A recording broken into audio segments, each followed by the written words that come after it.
connais pas, je ne connais pas, que je ne comprends pas, franchement, non. Il Amen. fallait apprendre à m'attirer d'une certaine manière. Après, chacun est différent, chacun est vraiment différent. Et puis, il ne faut jamais oublier qu'il y a aussi, bien sûr, le temps de Dieu. Moi, ce qui m'a emmené à l'église, c'est parce que le pasteur d'Esther était parti là-bas et puis il a duré trop longtemps. Et quand il a duré trop longtemps, je me suis dit que là, c'est pas normal. L'église, c'est 45 minutes.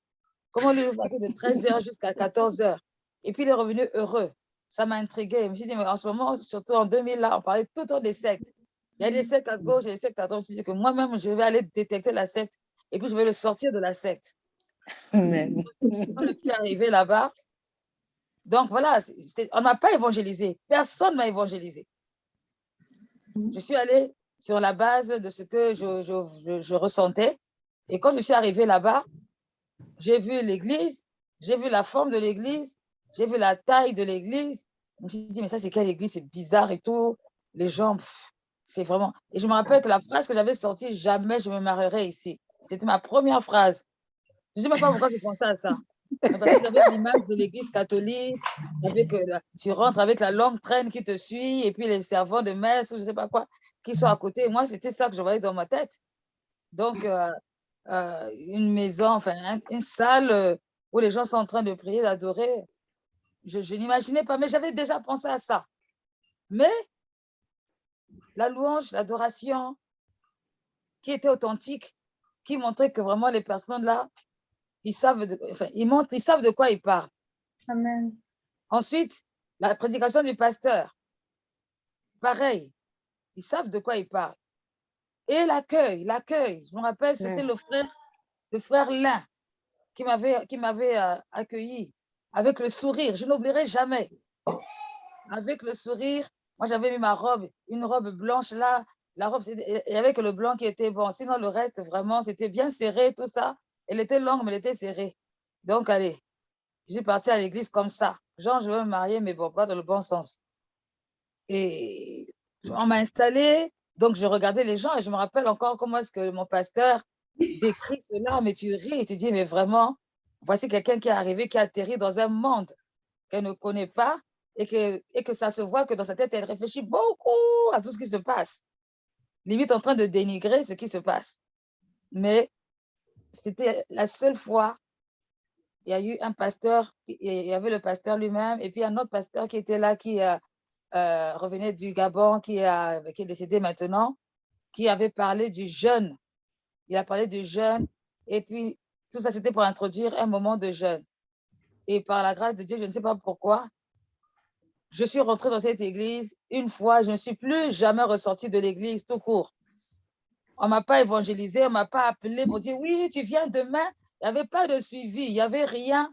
Je suis revenue par moi-même et j'étais assidue et j'ai dépassé le pasteur d'Esther par mon assiduité. Parce que j'avais été touchée par la parole et j'avais été touchée par, en fait, voilà, ce que j'ai cité, l'accueil, la louange, la prédication et puis voilà, le message, la prédication. Amen. Donc, ça, c'est mon cas à moi, on ne m'a pas évangélisé. Mais quand on décide de parler à quelqu'un, la personne vient à l'église, il faut avoir un point d'accroche. Il faut avoir un point d'accroche. Et puis, ça ne doit pas être un point d'accroche de la flatterie. Ce n'est pas la flatterie, on n'est pas là pour flatter les gens. On n'est pas là aussi pour faire peur aux gens. Amen. On n'est pas là pour faire ni flatter, ni faire peur. Mais on est là pour leur dire la vérité. Leur montrer que tu as besoin d'un sauveur.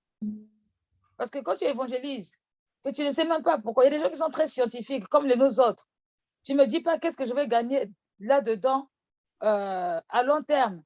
Je ne parle pas du mariage de la voiture. Non, je ne parle pas de ça. Je parle des choses vraiment, ceux qui regardent au-delà. Parce qu'aujourd'hui, si tu évangélises ici en France, en disant, viens, tu auras l'argent, tu auras ceci. Mais il y a des païens, ceux qui ont ça ne change rien. Ça peut marcher peut-être en Afrique, mais pas ici. Amen. Ça ne marche pas ici. Viens, tous tes problèmes vont se résoudre. C'est un peu faux parce que quand on vit en crise, on a quand même des problèmes. Donc, ce n'est pas tellement la bonne forme qu'il faut dire. Oui, Jésus peut t'aider. Tu vas voir un peu plus clair. mais tu ne dis pas à la personne, tous tes problèmes vont se résoudre. Est-ce que c'est toi qui vas faire ça? Ouais. L'évangile, c'est une espérance. C'est l'espérance d'une meilleure vie. Mais ce n'est pas l'espérance d'une meilleure vie sur la terre. Hein. C'est l'espérance d'une meilleure vie dans le ciel. Il ne faut jamais oublier ça.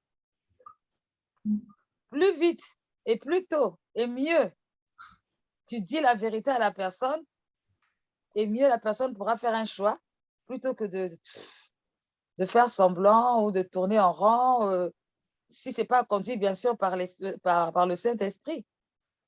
Donc, ne jamais perdre de vue l'objectif. Pourquoi est-ce que j'évangélise? Quel est mon objectif? C'est de devenir ami avec la personne ou c'est d'amener la personne à connaître Jésus? Parce que des fois, il y a une confusion. Des fois, il y a une confusion. C'est d'avoir une relation avec cette personne-là ou c'est parce que d'abord, je veux que la personne appartienne à Jésus-Christ et uniquement pour ça. Et le reste, ce sera après. Donc, c'est vraiment nécessaire, c'est vraiment important de rentrer dans ces dimensions du pourquoi l'évangélisation.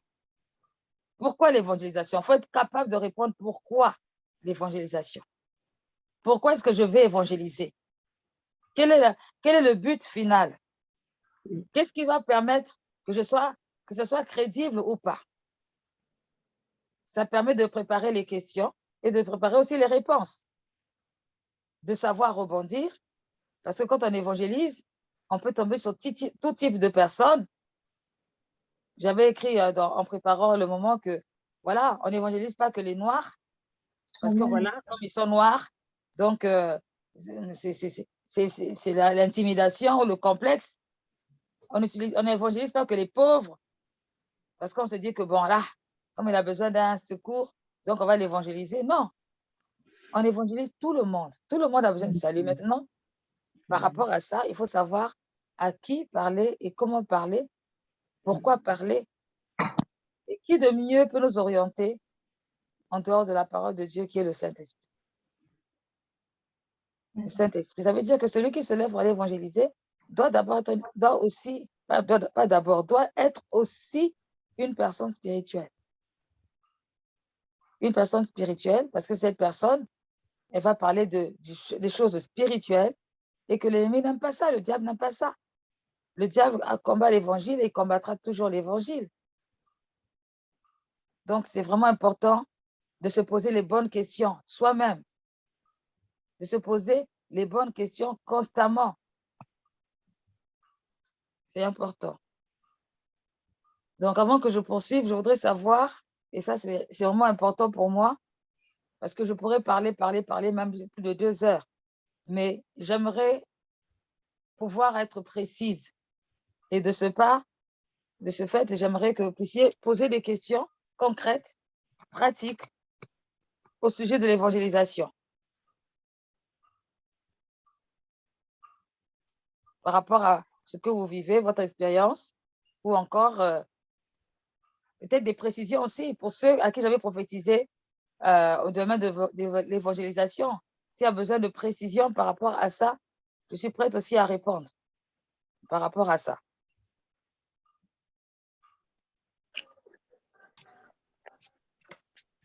Bonsoir. Bonsoir. Pasteur, j'ai une question. Si on me permet, je sais pas à quelqu'un qui est avant moi ou pas. Ma question, c'est que moi, par exemple, au travail où je suis, effectivement, tu sais, quand c'est la fonction publique et les gens qui sont là, tu ne peux pas comme ça aborder ce sujet avec eux, en fait. Et par exemple, j'ai du mal au travail à faire passer, en fait, les évoluants en disant que, voilà, je ne sais pas comment aborder ça, en fait, avec eux. Et du coup, c'est difficile. J'aimerais bien avoir l'astuce parce que moi, la manière à laquelle j'aborde l'évangélisation, c'est quand je connais les gens. Quand je connais, on est dans une communauté, dans une famille, c'est plus facile en fait de parler aux gens.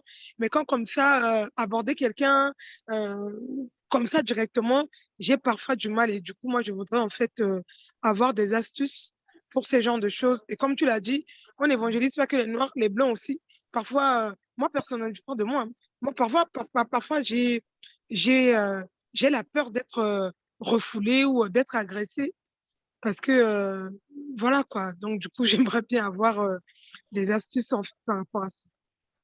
Voilà, pasteur. Jésus a dit que celui qui me réunit devant les hommes, je le réunirai aussi devant mon Père. Amen.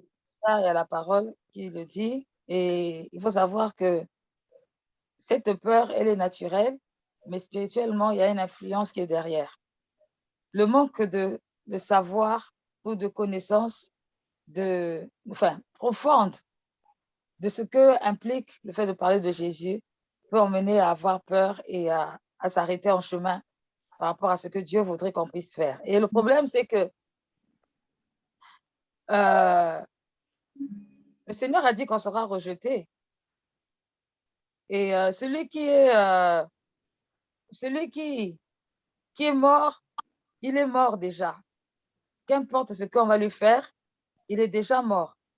Et cette mort, elle est censée faire de lui une personne inerte qui ne réagit pas. Quand on est au travail, on est dans un cadre où nous sommes dans un pays où il y a des lois. Et on ne peut pas outrepasser les lois parce que ça serait un manque de sagesse. Il faut faire extrêmement attention.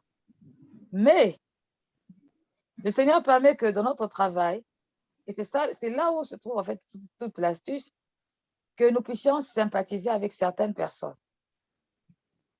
Et quand on sympathise avec certaines personnes, en fait, on ne doit pas sympathiser avec eux juste pour dire « bonjour, tu vas bien et ta journée ».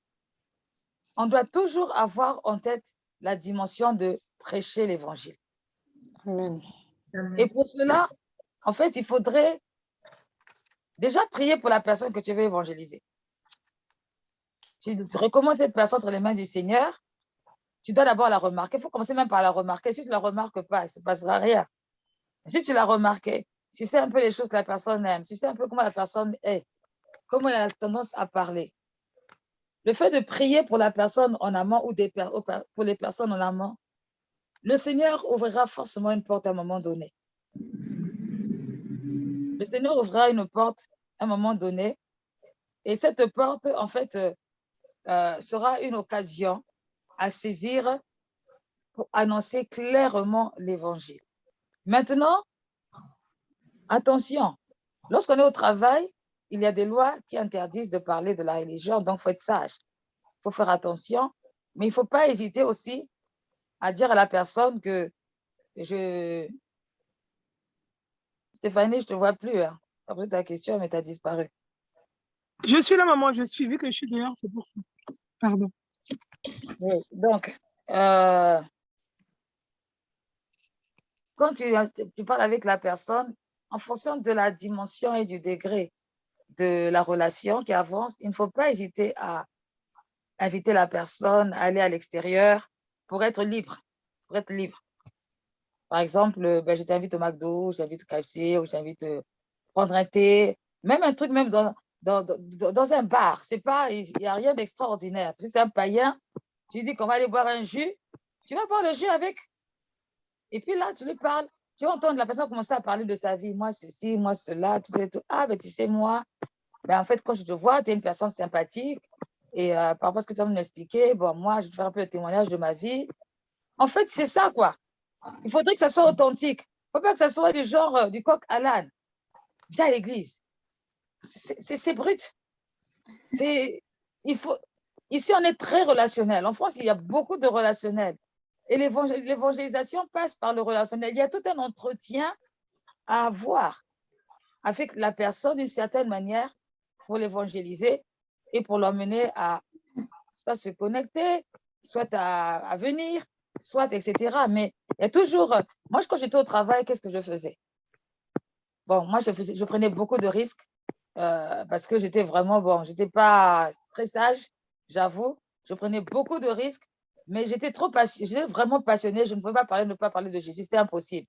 Mais je profitais à chaque fois qu'on introduisait un sujet. Dès qu'il y avait un sujet, moi aussi, j'introduisais pour moi. Quand eux, ils réalisaient, mais si vous introduisez votre sujet, pourquoi moi, je n'introduirais pas le mien? Par exemple, j'avais des collègues qui faisaient ce qu'on appelle la mare à café. Donc, souvent, ils finissaient le café. Il y avait une Turque qui était là et puis qui prenait la tasse Et puis, elle lisait les histoires, la vie des gens dans la tasse. Donc, quand elle faisait ça, c'est quoi? C'est de l'occultisme. Et moi, je disais, mais ce que vous faites là, c'est de l'occultisme parce que vous êtes en train d'envoyer des esprits dans la Bible. Les esprits là, ils vont vous se tourner contre vous. Ça va vous faire du mal. Donc, ça a piqué la curiosité des gens. Ah bon, mais comment ça, que ça veut dire? Je dis, mais non, mais que ce soit le mar à café, les horoscopes et tout, ben, sachez que derrière ça, ce n'est pas vraiment des choses bonnes. C'est un moyen pour vous attirer, pour connaître le surnaturel, mais sans connaître l'origine du surnaturel, qui normalement devrait être Dieu. Donc, c'était souvent des occasions et ça fait qu'à un moment donné, je me rappelle, j'ai prié pour une de mes collègues qui ne pouvait pas avoir d'enfants. Elle avait déjà eu des jumeaux, mais elle n'arrivait pas à avoir des enfants. Et par la grâce de Dieu, moi, quand j'ai quitté l'école, j'ai appris qu'elle avait fini par avoir un enfant. Quand il y avait des problèmes dans l'équipe, en général, quand il fallait qu'ils aillent faire leur soirée, tout ça là, oh là, on m'invitait pas. Ça veut dire que moi, c'est même pas la peine, c'est mort. Mais quand il y avait un problème, ils venaient vers moi. On va aller voir l'esprit de la sagesse. Ils savaient quand même que quelque part, même si ça les fatiguait, mais il y avait la sagesse qui était là. Toi, tu dis quoi? Qu'est-ce que tu en penses? Et il arrivait aussi que pendant la pause, comme je faisais de la danse, je leur proposais, ah, mais moi, j'ai eu la danse et tout. Je voulais vous montrer une danse que je fais. Voilà. Et souvent, c'était, ah là là, mais c'est doux. Ah, mais vraiment, c'est bien. Je sais que le Saint-Esprit agissait à ce moment-là. Et une de mes collègues qui avait aussi ses filles, qui n'étaient pas au travail avec nous, mais qui avait ses filles qui passaient des moments difficiles, ma collègue m'avait invité à aller chez elle pour aller prier pour ses filles qui travaillaient un moment difficile. Aucun d'eux, je ne peux pas dire que concrètement, mes collègues, là, je suis restée avec eux 2 ans. Concrètement, je n'ai pas vu quelqu'un qui a donné sa vie au Seigneur. Mais ce que je sais, c'est que j'ai semé. Amen.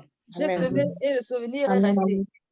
Maintenant, quand je devais partir dans une autre école, ma directrice, je ne sais plus comment elle s'appelait à l'époque, m'a mise à part. Elle m'a dit, oui, on n'a rien à vous reprocher, tout ça, mais bon, voilà et tout. Faites quand même attention de votre manière de ce que vous faites en dehors du travail, parce que, bon, c'est quand même, c'est privé, vous n'avez pas à en parler et tout. Donc, j'ai compris qu'il y en avait qui s'étaient plaints, certainement. Certainement, il y en a qui avaient été hypocrites, qui avaient dit, oh, ben, elle, tout le temps, c'est Jésus, Jésus, Jésus, Jésus.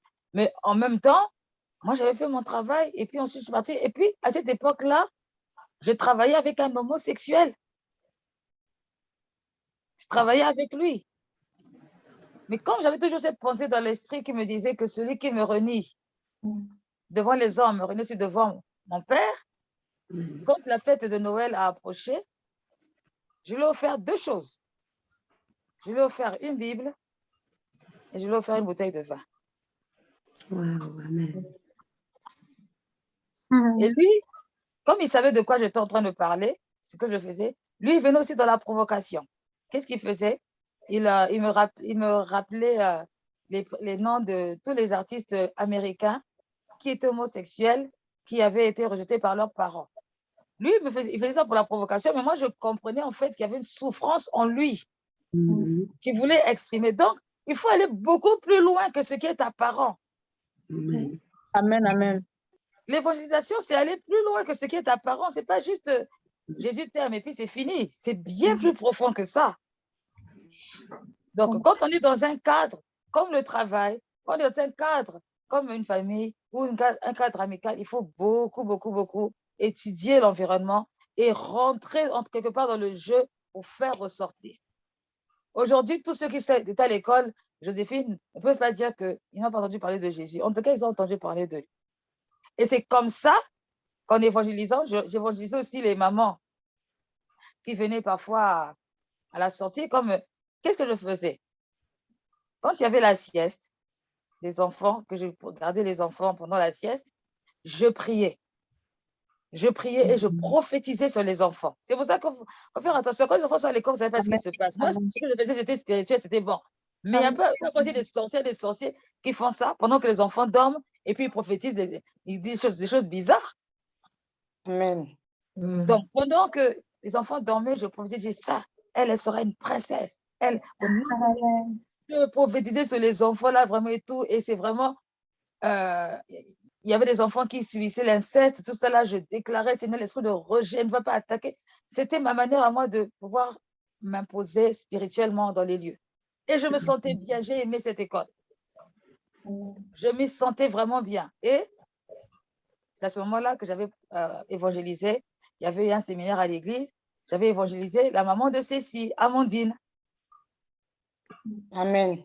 C'est là que je l'ai évangélisé, j'ai évangélisé, je ne sais plus, une autre. En tout cas, il y avait 2 personnes. C'est comme ça que je les avais emmenées à l'époque à l'église La Grâce. Amen, amen. Donc, Dieu peut ouvrir un chemin. Et puis, bon, souvent, quand j'évangélise, c'était à la fin. C'est-à-dire, quand ils viennent chercher leurs enfants et tout, ça va, tout ça là et tout. Ah oui, mais moi, je suis chrétienne. On a un séminaire chez nous, tout ça et tout. J'aimerais bien vous inviter. OK, c'est bon, il n'y a pas de souci. C'est-à-dire que quand on ose, quand c'est le temps de Dieu, les choses se font. Mais il y en a beaucoup dans les raisonnements par-ci, les raisonnements par-là. Il n'y a pas de recette proprement dite. Il n'y a pas de méthode définitive. Mais il faut le sentir dans son cœur. Il faut être vrai. Il faut être sincère. Il faut avoir soif de voir ces personnes-là sauvées. Amen, amen. Amen. S'il n'y a pas la soif, ben, ça ne se fera pas. Donc, voilà, une des méthodes que moi, j'ai employées au travail, c'était ça. Par contre, lorsqu'on m'a changé d'école, je suis allée dans une autre école qui se trouve à la Bastide, la maternelle Nuance. C'est là où j'ai vu que oui, le monde spirituel, ce n'est pas la rigolade. Cette maternelle Nuance, dès que tu es arrivé à l'école, déjà, ce qui t'accueille, c'est un gros monstre. Ils ont dessiné un gros monstre, ils l'ont mis à la porte de l'entrée. Dans cette école, les ATSEM, à tour de rôle, arrêt maladie. Wow. Et quand j'ai essayé d'appliquer ma même méthode de Joséphine à Nuance, c'était le rejet total. Total. Les cœurs étaient vraiment fermés. Après, bon, j'étais enceinte de Marie, je crois, ou je ne sais plus. J'ai arrêté le travail et puis voilà, je me suis consacrée à l'œuvre de Dieu. Donc, il faut être spirituel, il faut un appât. Il faut un appât. C'est pour cette raison que quand vous allez au travail, il ne faut pas être fermé. Il ne faut pas être dans son coin. Ce n'est pas quand tu es dans ton coin, mais tu vas évangéliser qui? Personne. Il faut être ouvert, il faut avoir un esprit d'ouverture, il faut rigoler un peu, mais il faut être sérieux avec sa vie chrétienne. Il faut être sérieux, très sérieux. C'est ça qui va permettre que quelqu'un puisse être attiré ou pas. Voilà un peu ce que je peux te dire comme conseil. Voilà. Merci beaucoup, maman. Amen. Amen.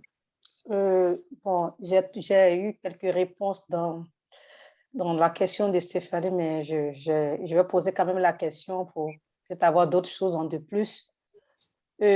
Comment inviter quelqu'un, comme Stéphanie l'a dit souvent, quand tu es habitué à une personne, c'est plus facile, ça c'est différent. Et quand tu es dans le sens d'une personne qui n'a jamais connu Christ, qui a, surtout quand tu as dit on ne peut pas évangéliser qu'il est noir, on s'applique à évangéliser qu'il est noir parce qu'on se dit qu'ils ont déjà au moins une culture un peu chrétienne. Donc, c'est un peu plus facile, au fait, de leur parler. Mais une blanche ou quelqu'un ou bien blanc qui n'a jamais entendu parler de Dieu, qui ne sait pas comment réagissent les démons, qui ne sait pas comment réagissent les esprits, au fait, tu peux l'inviter, la personne à venir à l'église, comme c'est un cas qu'on a déjà vu, mais quand la personne voit peut-être les esprits se manifester, la personne te dit, je ne viens plus parce que la personne te dit, mais ça, c'est satanique, c'est du mystique, la personne peut ne plus revenir, ou même au-delà, même avant même d'envoyer la personne à l'église. Comment? Parce que, au fait, il ne sait pas comment vraiment aborder ces personnes-là, au fait, parce que tu n'as aucune approche, tu ne sais pas où piquer, où parler et tout. Je prends par exemple mon encadreur de thèse, Madame professeure Anne Gélin. Bon, c'est quelqu'un qui est très sympa. Elle nous a déjà invités chez elle, même pour aller prendre un repas et tout, quand je suis arrivée au début à Bordeaux et tout. Donc, c'est quand même de parler de Jésus, que lui aussi chrétien. Moi, j'affirme partout où je vais déjà que je suis chrétienne, que je prie Jésus. Je me dis, en déjà montrant mon identité, c'est une manière de commencer déjà à évangéliser. C'est ça. Et cette personne, on est parti, son mari qui a cuisiné et tout. Mais au fait, j'essaie quand même de, je me suis pas trop, je me rappelle pas trop, mais j'essaie quand même de parler à faire de Dieu et tout. Parce que vous avez trouvé une comment dirais-je, elle parlait d'une église catholique, peut-être qu'elle était catholique. Elle dit non, j'ai trouvé une assemblée, j'ai trouvé une église, je prie et tout. Donc son mari a oui, donc on a parlé, oui, ben, en fait, il prend la religion, et bon, pas la religion, l'église comme un passe-temps, au fait, qui n'est pas utile. Et sincèrement, je n'ai pas trouvé les mots, vu les cultures, je n'ai pas trouvé les mots qu'il faut dire, au fait, qu'il faut poser pour pouvoir parler. C'est vrai qu'il y a d'autres étudiants qui étaient là aussi. C'est pour savoir, au fait, dans ce genre de cas, comment, moi, si je trouve un Africain devant moi, je sais quel mot, comment parler des réalités, parce qu'on vit pratiquement les mêmes réalités. Et cette personne est déjà, au-delà même de l'église, la personne pratique quelque chose, soit du fétichisme, soit en tout cas musulman, soit une religion quelconque, au fait. Mais ils font rien du tout. Ils ne comprennent rien. Donc, je ne sais pas comment les aborder, au fait, quoi dire et tout. Ben, Dieu, c'est quoi et tout. Ils peuvent venir pour te faire plaisir. Ils vont venir pour te faire plaisir. Quand ils vont venir aussi, ils vont être effrayés automatiquement aussi par ce qu'ils voient. Donc, comment les avertir? Comment, voilà. Bon, c'est parce que si j'ai exprimé mon sentiment, mais j'ai vraiment du mal à inviter quelqu'un qui n'est pas africain. Je l'avoue. Déjà, il faut tuer ce complexe-là parce que le diable n'est ni blanc, ni noir, ni jaune. C'est quelque chose qui est réel, hein, ce que tu dis là est vrai. Il n'est ni blanc, ni noir, ni jaune. Nous tous, on a des problèmes dans la vie. Qu'on soit blanc ou noir ou pas, on a tous des problèmes. On n'a pas forcément une vie merveilleuse et excellente. Tout le monde dans la vie a déjà fait un cauchemar. Et quand on fait un cauchemar, on a juste envie de se réveiller parce qu'on ne veut pas rester dans son cauchemar. Et en fait, il faut, quand on est avec des personnes qui n'ont vraiment jamais eu de contact avec l'évangile, il faut leur poser souvent la question, quand tu vas mourir, tu iras où, selon toi? C'est le point de départ déjà de la discussion. On te dit que je vais devenir un chien, l'autre va dire que... Oui, parce que c'est ça. L'autre va dire que je vais devenir un serpent, l'autre dit, ben non, il n'y a plus de vie, il n'y a plus rien. C'est là où il faut éveiller. En fait, il faut éveiller en eux la curiosité spirituelle.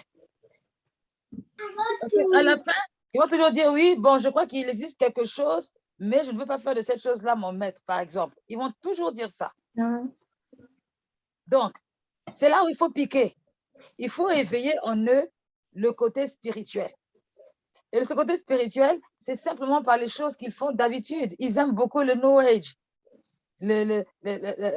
tout ce qui concerne le bouddhisme. Comment on appelle ça déjà, les vertus oh là là, je perds mes mots là. Les énergies. Voilà, des énergies. Les méditations de... Oui, je cherche un autre mot là, Seigneur. Yoga. Oui, mais...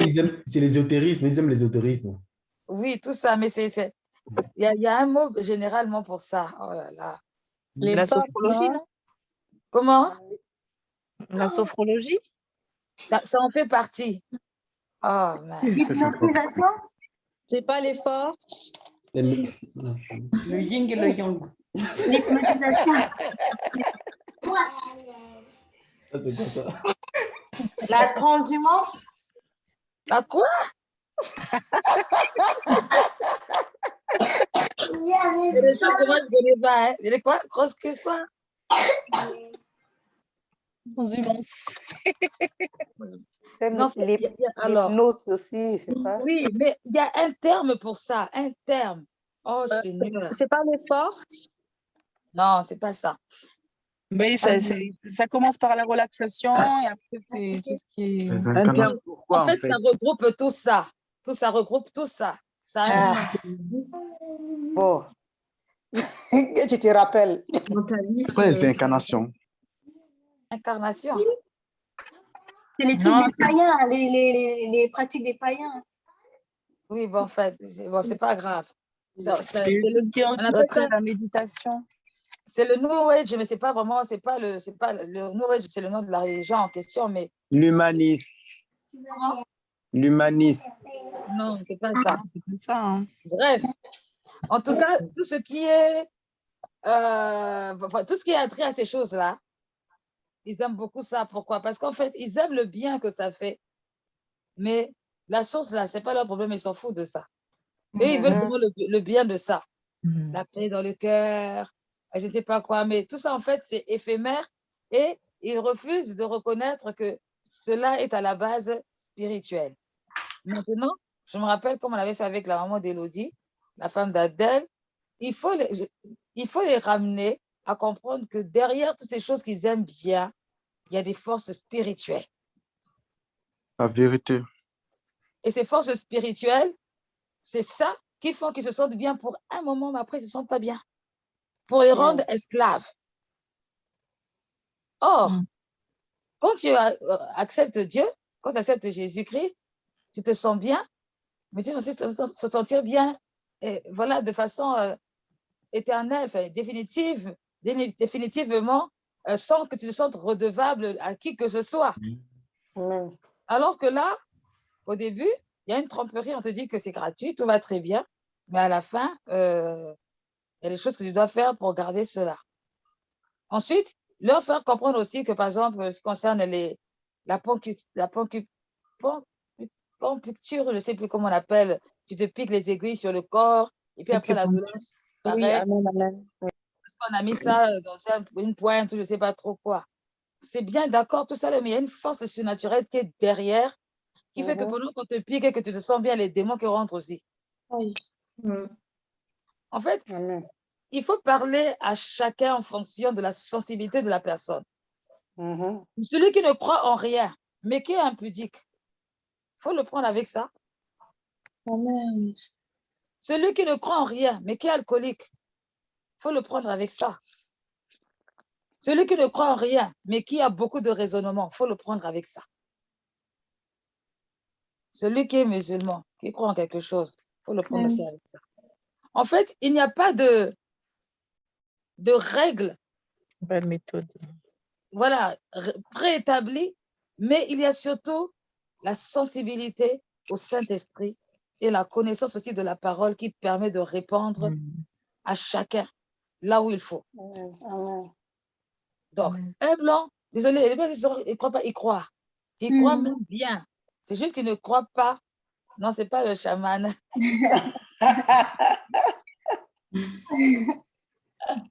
C'est pas un truc de blanc, ça. Hein? Alors, comment on appelle ça? C'est les sciences. Le Big Bang Theory? Hein? C'est la scientifique, ça n'a rien à voir. Non, ce n'est pas ça. C'est les sciences vertes. Je ne sais plus. Hein. Et donc, attention, chaque personne, en fait, quand tu vas te retrouver en face des personnes, tu les prends en fonction de leur raisonnement et tu pries par rapport à ça. Quand tu es à Stalingrad, pourquoi est-ce que le Saint-Esprit m'a inspiré d'écrire cette phrase « Jésus-Christ t'aime » ? Parce que beaucoup de gens manquent d'amour. Ici, en France, tout le monde cherche l'amour. On le cherche à gauche, on le cherche à droite, on le cherche à haut. Les gens ont vécu des moments, des périodes difficiles. Ce n'est pas comme en Afrique où il y a un semblant d'amour entre les uns et les autres, un peu d'unité. Ici, quand tu es seul, là, tu es seul, l'eau. Tu es seul avec ton problème. Du début jusqu'à la fin, comme si tu n'avais pas de famille. C'est comme ça. Donc, il y a des gens qui ont besoin de sentir qu'il y a quelqu'un qui les aime. Et le fait d'écrire « Jésus-Christ t'aime », ça peut sentir banal, mais ça a touché, vous ne pouvez pas savoir combien on a évangile beaucoup de personnes au travers de ça. Ça a touché beaucoup de personnes. Alors que, réponds-toi, Jésus revient, non, réponds-toi, je ne sais pas quoi. La personne se sent déjà condamnée. Comment ça, moi je me réponds, moi je me sens bien, je me réponds de quoi? Prépare-toi à rencontrer ton maître. Par exemple, prépare-toi à rencontrer ton maître. Lui-même, il connaît Sarkozy. C'est le maître, là, c'est qui? Vraiment. Quel maître? On est au judo, on est où? C'est un langage qui n'a pas d'explication, en fait. C'est ça. C'est si la question d'une culture chrétienne, peut-être. Mais quelqu'un qui n'a aucune culture chrétienne dit, mais cela même, C'est quel maître? C'est un Bouddha? C'est qui? Donc, en fait, il faut être simple. Quand on évangélise dans la rue, on va attirer tout le monde. Il ne faut pas compliquer l'évangile, il faut être simple. Amen. Jésus-Christ t'aime. Tout le monde a déjà entendu parler de Jésus. Même si on ne sait pas qui il est, on sait. D'autres qui te diront, ah, amen. D'autres diront, et alors, oui, même moi aussi, je l'aime. D'autres diront, rien du Vérité. tout. Amen. Amen. Il y a des gens qui passent et disent, hey, moi aussi, je l'aime. Et puis, ils rigolent en passant. Vérité. Maintenant, d'autres qui diront rien, mais qui vont aller réfléchir dans leur petit coin. Que, ah, aujourd'hui, c'est une réponse. J'avais besoin d'entendre ça. Il y a Jésus qui m'aime. Jésus m'aime, c'est qui? Ils vont aller taper sur Internet. Tout ça et tout. Et puis d'autres vont s'approcher. En fait, il faut pas limiter la main de Dieu. Écoutez-moi, quand je fais la pastorale, je ne fais pas la pastorale. La pastorale, là, le seul noir, c'est moi. Tous les autres sont des blancs. Amen.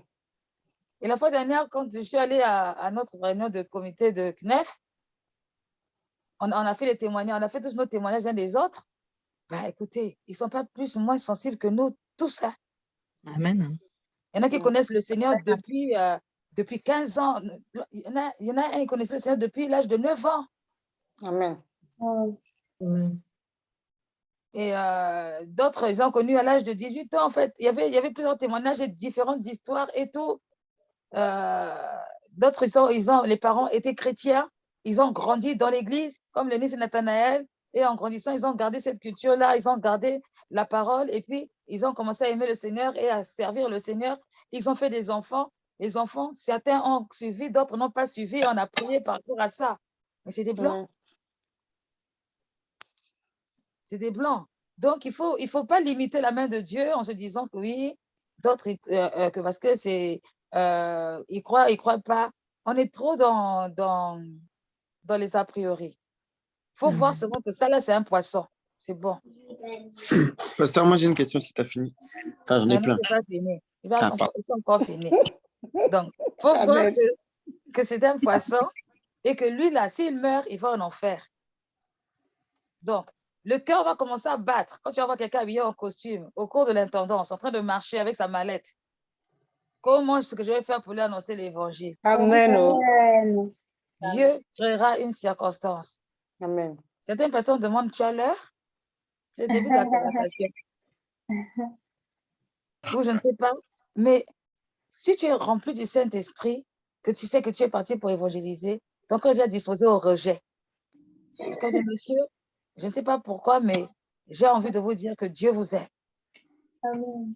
Je pas pour vous. Moi, j'ai déjà eu des réponses genre, oh, c'est gentil, merci beaucoup. Bon, c'est pas ce que je voulais entendre, mais voilà, c'est fort. Amen. Donc, il faut lever ce côté-là, trop de barrières.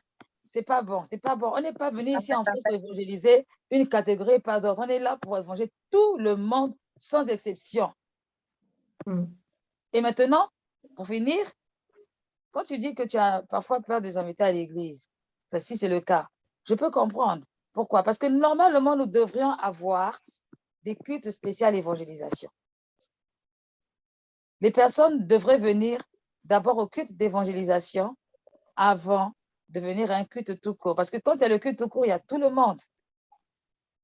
Il y en a qui ne sont pas compliqués, hein. Ils acceptent la violence. Il y en a qui sont compliqués, ils n'acceptent pas la violence. Ce n'est pas la violence spirituelle. Donc voilà, il faut jauger spirituellement cette personne-là. C'est plus le culte de l'après-midi ou le culte du matin? Amen. Mais les deux cultes, il y a des choses. Ça dépend. Ça dépend. Ça, c'est une question d'organisation et ça revient à mon niveau, à moi. Normalement, il doit y avoir des cultes spécialement d'évangélisation et le message doit être adapté à ça. Quand on avait décidé de faire les cultes une fois par mois, le vendredi, c'était pour l'évangélisation, donc le message devrait être adapté à ça. Amen. Donc voilà. La personne qui voulait poser la question, c'est Valentino? Oui, c'est moi. Alors, bon, j'en ai plein. 2 secondes. J'en ai plein. Moi, je suis confronté à plusieurs types de personnes. J'aimerais des réponses courtes et brèves et assez qui peuvent vraiment m'aider à répondre. Écoutez, Par exemple, non, parce qu'il y en a trop, parce qu'il y en a trop. Si je te laisse... Alors, la première qualité de personnes que j'ai, c'est des gens qui reçoivent totalement l'amour de Dieu, qui n'ont pas de problème avec ça, mais qui ne se voient pas vivre sous les directives d'un pasteur. C'est-à-dire que pour eux, ils peuvent prier.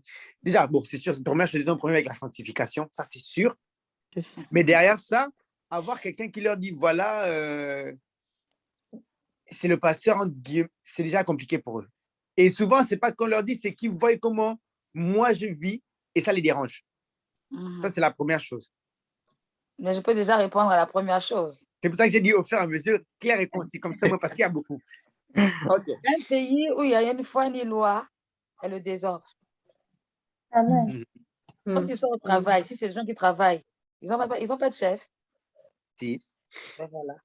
Le monde, ça fonctionne comme ça. Il y a toujours la hiérarchie. Sans hiérarchie, ce n'est pas possible d'avancer.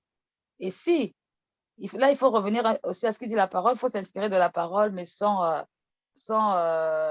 être trop radical. Voilà. Éphésiens 4, versets 11 à 15, explique pourquoi est-ce qu'il y a des pasteurs, pourquoi est-ce qu'il y a des évangélistes, pourquoi. Donc, le but d'un pasteur, c'est quoi? Bon, j'ai écrit ça même sur mon statut. C'est quoi? C'est de surveiller. Donc, en fait, il fait son rôle, ce qui est biblique, ce qui est écrit dans la parole de Dieu. Si on veut être à l'église sans direction, c'est mieux de ne pas être à l'église. Et ça, c'est une rébellion. On ne peut pas évoluer. Un enfant qu'on accouche, si on le jette dans la rue, même s'il était gros à 4 kilos, il va mourir. C'est ça. Amen. Ok, il faut que je regarde surtout l'exemple de l'enfant. D'accord, merci. Et Éphésiens 4, d'accord. Deuxième question. Il y en a, ils croient en Dieu. Mais pour eux, le fait que ce soit seulement chez les chrétiens qui pose problème. C'est-à-dire que pour eux, les religions ont plus divisé qu'autre chose. Quand ils prennent l'histoire, ils réfléchissent, ils voient qu'avant ça, il y a eu les, comment ils les appellent, la Torah, les Juifs, et ensuite, les Juifs, après les Juifs, c'est devenu les chrétiens. Maintenant, quand les chrétiens arrivaient, les musulmans sont venus, mais les chrétiens décident que c'est eux la vérité. Comment contrer ça? Alors, sachant que, bien sûr, moi, je témoigne déjà en mode Jésus-Christ est Seigneur, c'est lui qui est mort à la croix, etc., etc. Et ils vont te dire que, par exemple, oui, et puis moi, je prenais souvent l'exemple de oui, mais regardez, même toute la terre est basée sur la naissance de Jésus-Christ. Et derrière, quelqu'un qui va me répondre, mais non, il y a le calendrier chinois, on ne parle pas de Jésus-Christ. Il y a le calendrier musulman, on ne parle pas de Jésus-Christ. Donc, du coup, des fois, toi-même, même si tu combats, tu es perturbé parce que ce n'est pas aussi faux. Oui, mais la base, c'est vrai. C'est vrai. Mais c'est là où c'est important d'être cultivé aussi. La vérité. Ça, il faut être cultivé parce que quand vous ne lisez pas votre Bible, pas de lire le livre de Jean. Pas de livre historique qui se trouve dans la première page de la Bible que tout le monde zappe pour aller directement lire le livre de la Genèse. Il faut commencer par lire ça, parce que là-bas, il y a des explications qui peuvent être intéressantes des fois. Il faut savoir que Dieu s'est révélé au monde par les Juifs. Qu'on monte, qu'on descende, c'est eux. Ça a commencé avec eux. Avant, Dieu ne se révélait pas aux hommes. Quand Dieu s'est révélé aux hommes, il s'est révélé aux Juifs, il s'est révélé à Moïse en expliquant l'histoire de la Genèse jusqu'à Deutéronome.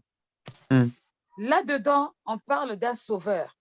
Dès la Genèse, on parle d'un sauveur. La Genèse 3, verset 15, il est écrit que la femme enfantera et elle écrasera la tête du serpent et le serpent laissera le talon. Le sauveur là, il a été annoncé sur la base de quoi? Il vient sauver qui? Et pourquoi? C'est la base. Puisque la base de toute religion, c'est les Juifs.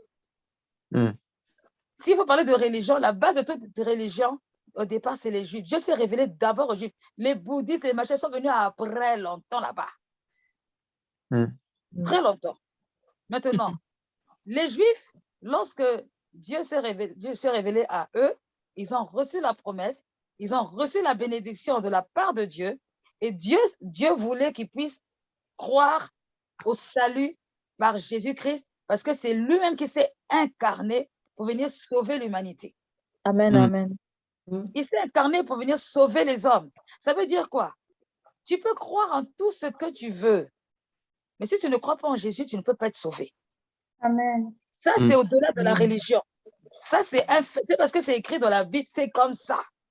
Parce qu'il est venu sur la terre, son rôle, c'était seulement ça. Donc, si aujourd'hui un bouddhiste décide d'être bouddhiste, qui croit en Jésus, réellement, déjà, il va forcément abandonner le bouddhisme. S'il est vraiment de nouveau, il abandonnera le bouddhisme et il sera sauvé. Et c'est là, en fait, ça va au-delà des religions, ça va au-delà de la culture, parce qu'il n'est pas venu pour un, il est venu pour le monde entier. Donc, que tu sois blanc, jaune, lui ne divise pas, lui, il unit. Amen. La différence avec toutes nos cultures à nous, coutumes, ça, c'est le Dieu des Africains, ça, c'est le Dieu des Chinois, ça, c'est le Dieu des Blancs, ça, c'est le Dieu des... Ça n'a rien à voir. Jésus, ce n'est pas le Dieu déjà, à la base, les Juifs n'étaient pas blancs. Déjà, ça commence par là. Les Juifs n'étaient même pas blancs, c'était même des Noirs. Ensuite, en dehors des Noirs, même les Égyptiens étaient noirs. Maintenant, il y a eu des mélanges, quand on a lu l'histoire de Cham et compagnie, il y a eu des mélanges après la tour de Babel, certes, ok. Ce n'est pas tellement ça qui est important.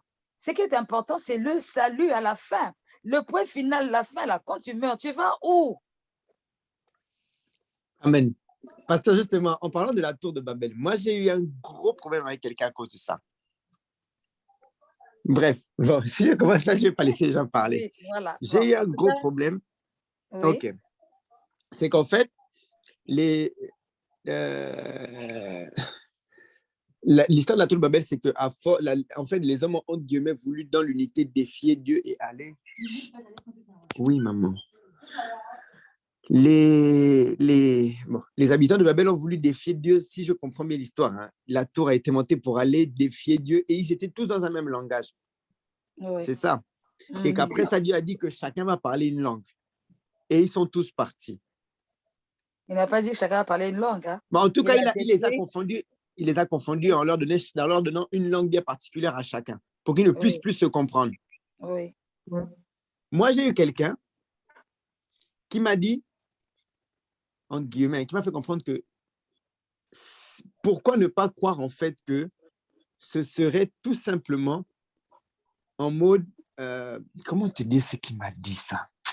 En gros, il m'a fait comprendre que si Dieu a divisé pour que chacun aille parler, c'est que sûrement le bouddhiste est parti d'un côté, le musulman est parti de l'autre et le chrétien est parti d'un autre en fait. En gros, c'est ce qui m'a fait comprendre. Ça existait déjà.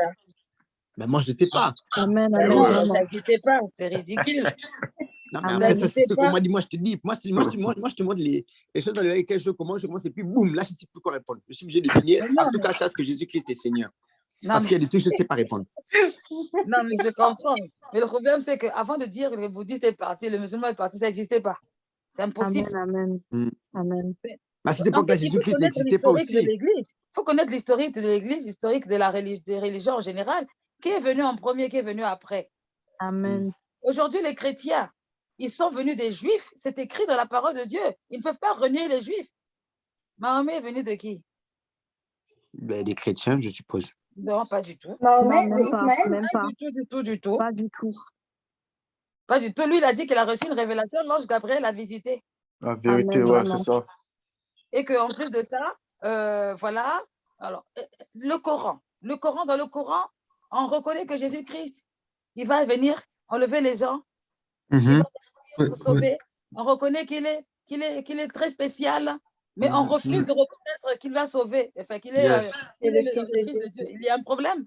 Amen. Amen, vérité. Dans l'Apocalypse 22, c'est écrit que celui qui va ajouter ou qui va enlever une partie de cette Bible-là sera maudit. Lui il dit qu'il a reçu une révélation, il faut savoir. Donc, c'est faux ou c'est vrai, Apocalypse 22, ou ce que Mahomet dit, c'est vrai. Et puis, une autre chose aussi qui prouve que Jésus-Christ est Seigneur, comme montre qu'on descende, Jésus-Christ a prêché l'amour et il a donné sa vie pour rassembler tout le monde. Il n'a jamais fait de sectarisme, mais les autres. Et puis donc, et dans cet amour-là, il te laisse le libre arbitre. Tu acceptes ou tu refuses. Mais chez les musulmans, c'est tu t'acceptes, on te tue. Ah, Amen. ça. Amen. Les vrais Amen. musulmans, c'est ça, hein, pas les modérés. C'est vrai. Les vrais, là, c'est C'est ça. ça, en vérité, c'est ça. Et c'est écrit clairement, les mécréants, il faut les tuer. C'est même pas que là, il faut les contextes. Bon, il y en a qui diront qu'il y a un contexte, d'accord, mais c'est quand même écrit. En gros, ceux qui sont les terroristes, là, c'est ça les vrais musulmans, en fait. C'est parce qu'on est hypocrite. Les terroristes sont les vrais musulmans. Mhm. Ils appliquent ce qui est écrit dans leur Bible, là, enfin, dans leur Coran. Le Coran. Amen. Ok, Maintenant, j'arrive. après les musulmans, il y a eu donc la création des les hindous, enfin, comment on appelle les Chinois là en Asie là-bas. En fait, chacun selon son secteur a commencé à créer son Dieu par rapport à sa culture. Mais la première personne à qui Dieu, le Père, s'est révélé, c'est même pas les chrétiens, c'est les Juifs. Et les Juifs avaient une promesse qui devait se réaliser, qui s'est réalisée, mais cette promesse qui a été rejetée. Donc, Dernière question. voilà. Ok. Comment évangéliser des personnes qui ont connu l'Église, qui ont servi dans l'Église et qui ont même ressenti le Saint-Esprit, qui ont eu des délivrances et puis qui, peut-être par désaccord, bon, je ne connais pas forcément les sources, mais une fois qu'ils sont sortis de là, ils ne veulent plus entendre parler de ça parce que pour eux, c'était une perte de temps. Tout dépend de la raison pour laquelle ils ont quitté. Tout dépend de la blessure qui est là, tout dépend de la révolte qui a pu être là. Ça peut être une révolte, ça peut être une blessure, ça peut être tellement beaucoup de choses. Tout dépend. Et surtout, il faut leur faire comprendre qu'eux, peut-être qu'ils ont rejeté Dieu, mais Dieu ne les a pas rejetés. Oui, mais justement, là, on revient à... Parce que ça, c'est le truc que j'essaie de faire comprendre à une fille, à une dame, une fois on était en évangélisation, elle a pleuré tout devant moi, elle a dit oui, je vais venir, c'est bon. Elle a pleuré devant moi, j'ai prié pour elle et toi à l'évangélisation. Et après, je lui envoie un message. Elle m'a dit non, je crois au Seigneur, mais je ne peux plus revenir dans une église. Ça, c'est ça. C'est son choix à elle. C'est son choix à elle, mais j'espère qu'elle n'est pas blessée dans son travail parce qu'elle continue quand même à aller au travail. Amen. Ouais. Amen. C'est trop facile, hein? Amen. Amen, Trop amen. facile. Il n'y a pas d'excuse. Forcément, pour moi, les blessures dans les églises, là, on en a eu tous eu jusqu'à. Je ne peux pas, je n'arrive pas à comprendre comment est-ce qu'on peut être touché par Dieu vraiment et à cause des hommes rejetés. Bon, oui, comme elle dit, elle ne rejette pas Dieu, elle rejette l'Église. Mais c'est la vérité en fait. Si tu rejettes l'Église, si tu rejettes Dieu, parce que Dieu se révèle dans l'Église. Amen. Amen. Donc ça, je dis, la question ne se pose pas. Limite, encore dire que je peux m'impliquer dans une église, je peux comprendre, mais refuser de venir à l'église, c'est refuser la communion fraternelle. Or, la communion fraternelle est une arme spirituelle. Amen. Amen. Okay. Donc, tout dépend de ce que la personne a vécu. Il faut être patient. Si tu as toujours le numéro de la personne, il faut être patient. Il faut continuer à lui manifester de l'amour, de l'affection et puis de l'exhortation. Un jour, ce genre de personnes, quand le Saint-Esprit les touche à nouveau, quand ils viennent, finalement, ils reprennent, bon, ils ont toutes leurs blessures qui vont avec, mais ils se rendent compte que, bon, ils ont perdu du temps pour rien, quoi. Amen. Amen. Et la dernière chose que je vais te dire, oh Seigneur, j'ai oublié. La foi. La foi. On ne discute pas la foi. Il y a des choses qu'on peut expliquer, il y en a d'autres qu'on n'expliquera jamais. C'est par la foi qu'on croit que Dieu a dit que le ciel soit épais, le ciel fut. Tu veux que j'explique ça comment? Ah, justement. Par rapport à ça, moi, j'ai déjà dit que c'est la foi qui fait ça. Et donc, d'autres vont te dire, oui, mais donc, moi, Dieu ne m'a pas donné la foi. Et pourquoi il veut que je croie en lui? Non, donc, tu réagis la comment? foi vient de ce qu'on entend, lui, il entend quoi? Mais l'évangile que j'ai prêché, par exemple, même si ce n'est pas un grand évangile, mais par exemple, voilà. Mais il n'y a pas que ce que toi, tu as prêché. Je dis, dans son quotidien, là, tous les jours, il entend quoi? Ah, ça, je ne sais pas. C'est les louanges qu'il entend. Non. Ah. La foi doit venir de quelque chose, de quelque part. Moi, même si je suis pasteur, bishopine, je ne sais pas comment, si je fais un mois sans écouter de louange, sans écouter d'adoration, sans écouter un message, ma foi, elle va baisser. Amen, amen. Voilà. C'est comme ça. Mais la foi, c'est quelque chose de surnaturel. Dieu, en fait, on a tous la foi quelque part, mais on a la foi en quelque chose qui nous plaît.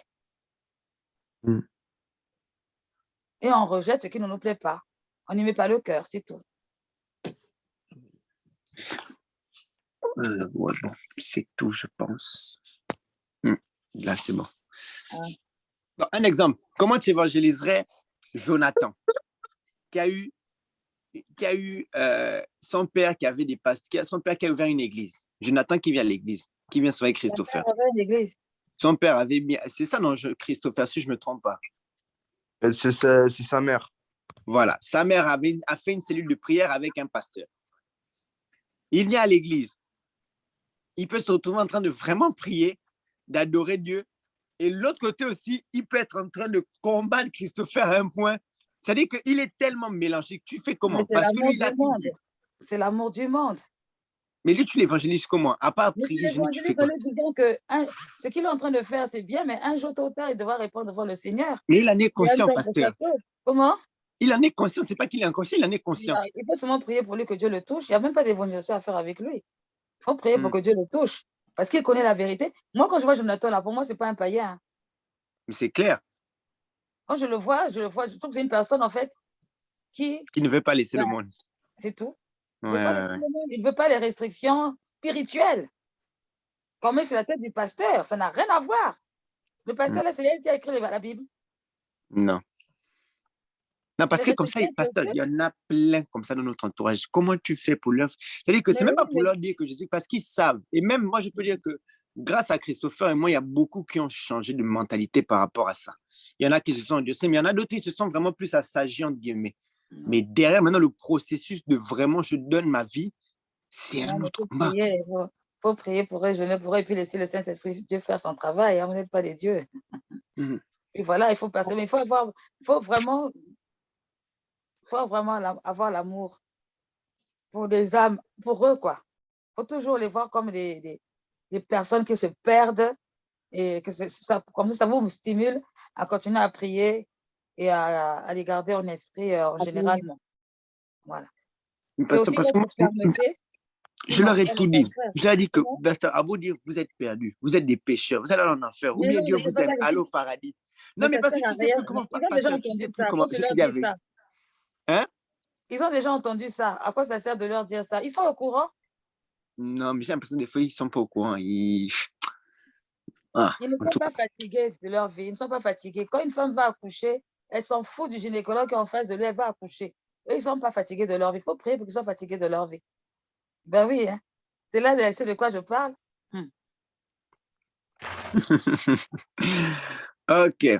Donc, pasteur, prie. Ah non, c'est à la fin. J'allais te dire, prie pour moi, là, je dois continuer d'évangéliser. Bon, ça marche. Amen. Amen, bonsoir. Bonsoir. C'est bon? Bonsoir, pasteur, sois béni. J'avais noté 2 questions, justement, par rapport à l'évangélisation. Donc, en fait, je voulais savoir, s'il te plaît, par rapport à certains types de personnes qu'on peut évangéliser, oui. Est-ce que, par rapport aux homosexuels, les lesbiennes, etc., oui. Moi, je voulais savoir, justement, puisque je suis confrontée à certaines personnes, et des fois, ils sont, on va dire, entre guillemets, un peu têtus. Donc là, je me suis dit, en fait, en face de moi, j'ai 2 stratégies. Soit, je vais être brute avec ces personnes-là, en leur parlant de Jésus et que voilà, l'homosexualité, c'est pas bien et que voilà, c'est condamnable. Ou soit la stratégie où j'y vais petit à petit, je reste avec la personne. Bon, enfin, je suis un peu exposée à ce que la personne me dit. Je suis obligée de entre guillemets, comment dire, en fait, juste pas de coopérer, mais de rester avec la personne et tout, etc. Et puisqu'en fait, je me dis, en fait, d'un côté, si je vais d'une manière brute, oui. La personne, en fait, et surtout que c'est une personne pour qui j'ai attendu pendant 1 an, j'ai travaillé sur cette personne pendant 1 an, avant que la personne elle puisse venir à l'église, je me suis dit, si je suis un peu brute avec la personne, c'est une âme qui peut partir et puis elle peut commencer à dire à son entourage, ah mais les chrétiens, les évangélistes et tout, etc., ils sont pas compréhensibles, ils nous aiment pas, nous en tant que homosexuels, ils nous acceptent pas. ou bien je continue, je vais quand même tout doucement, je continue à montrer de l'amour à la personne. Enfin, est-ce que j'y vais de manière brute ou est-ce que je continue à aller un peu doucement avec ces gens-là? Ça, c'était ma première question. Franchement, encore une fois de plus, tout dépend du type de personne que tu as en face de toi. D'accord. Tout dépend de la personne que tu as en face de toi. Et puis aussi, c'est là où il faut être spirituel parce qu'il faut toujours te rappeler que tu t'attaques à un monde spirituel. Ouais. L'homosexualité Amen. est un esprit. Ouais. Donc, un esprit ne part pas comme ça y est, je m'en vais, au revoir. Non. Il va résister. Il va montrer à la personne que non. Donc, en fait, il y a deux choses à faire en même temps. Il faut être à la fois ferme, c'est-à-dire que toi, tu sais que tu es chrétienne et que tu n'aimes pas, que tu ne peux pas participer aux œuvres infructueuses des ténèbres. Donc, tu vas comprendre que, par contre, tes expériences, vraiment, s'il te plaît, ça offense ma foi. J'aimerais pas que tu me racontes. Mais néanmoins, tu manifestes l'amour à la personne. Et puis, il faut bien faire comprendre aux personnes que Dieu aime les homosexuels, mais n'aime pas l'homosexualité. Amen. Amen. C'est aussi simple que ça et que ce n'est pas négociable ni discutable. Pourquoi? Parce que ça indépendamment de notre amour à nous, on n'est pas plus amour que Dieu. D'accord. On n'est pas plus amour que lui. La Bible dit que c'est condamné, point. Et ça n'a rien à voir avec les sentiments personnels de la personne. D'accord. Donc, tu ne vas pas rejeter la personne. Si vous avez des bons rapports, tu peux continuer à avoir des bons rapports avec la personne en lui montrant de l'amour, mais en étant ferme par rapport à son vécu. C'est de dire, oui, je te présente mon... Vous savez, toujours pareil au CNEF. Ah là là, le monde, vraiment, c'est pas facile. Hein? 2 des pasteurs qui étaient là, il y en a un, c'est son frère qui est homosexuel. Ouais. Et l'autre, c'est son fils qui est homosexuel. C'est une douleur énorme. Oui. Je les voyais, ils ont pleuré et ils expliquaient que ça a gâché l'atmosphère de la famille. Oui, oui. Et l'autre qui avait donc son frère qui est homosexuel, il y avait sa fille qui se mariait.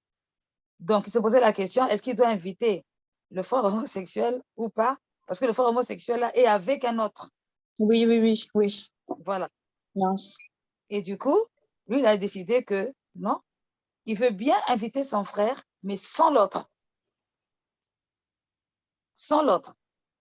Sinon, c'est pas possible. C'est quoi ce bruit bizarre? Sinon, c'est sans l'autre. Il a fait comprendre quoi? Qu'il n'accepte pas, il ne le rejette pas en tant que frère, mais il ne cautionne pas son homosexualité. Point barre. Ok, Ça, d'accord. c'est pas discutable, c'est pas négociable. Maintenant, s'il voulait rentrer dans le compromis, c'est quoi? C'est dire, bon, mais c'est mon frère, c'est pas grave, c'est son choix, il n'a qu'à venir avec lui. Mais il sera en face de toi, quoi. C'est juste pas possible. Mais il n'a pas dit à son frère, non, tu ne viens pas du tout. Là, c'est le rejet. Il a dit, toi, tu peux venir, mais pas avec l'autre parce que non. Maintenant, l'autre fait son choix. Donc, il y a des choses avec lesquelles on ne joue pas. Mais écoute, c'est valable pour l'homosexualité comme tout autre péché. Hein. Parce que souvent, on croit que l'homosexualité est plus abominable que je ne sais pas. C'est pareil pour tout le reste. Quand tu sais que quelqu'un pratique quelque chose volontairement, ça peut être la prostitution, volontairement, ben, tu te dois quand même de ramener la personne à la raison. Et si elle ne t'écoute pas, tu aimes toujours la personne, mais tu ne la fréquentes pas. Ok.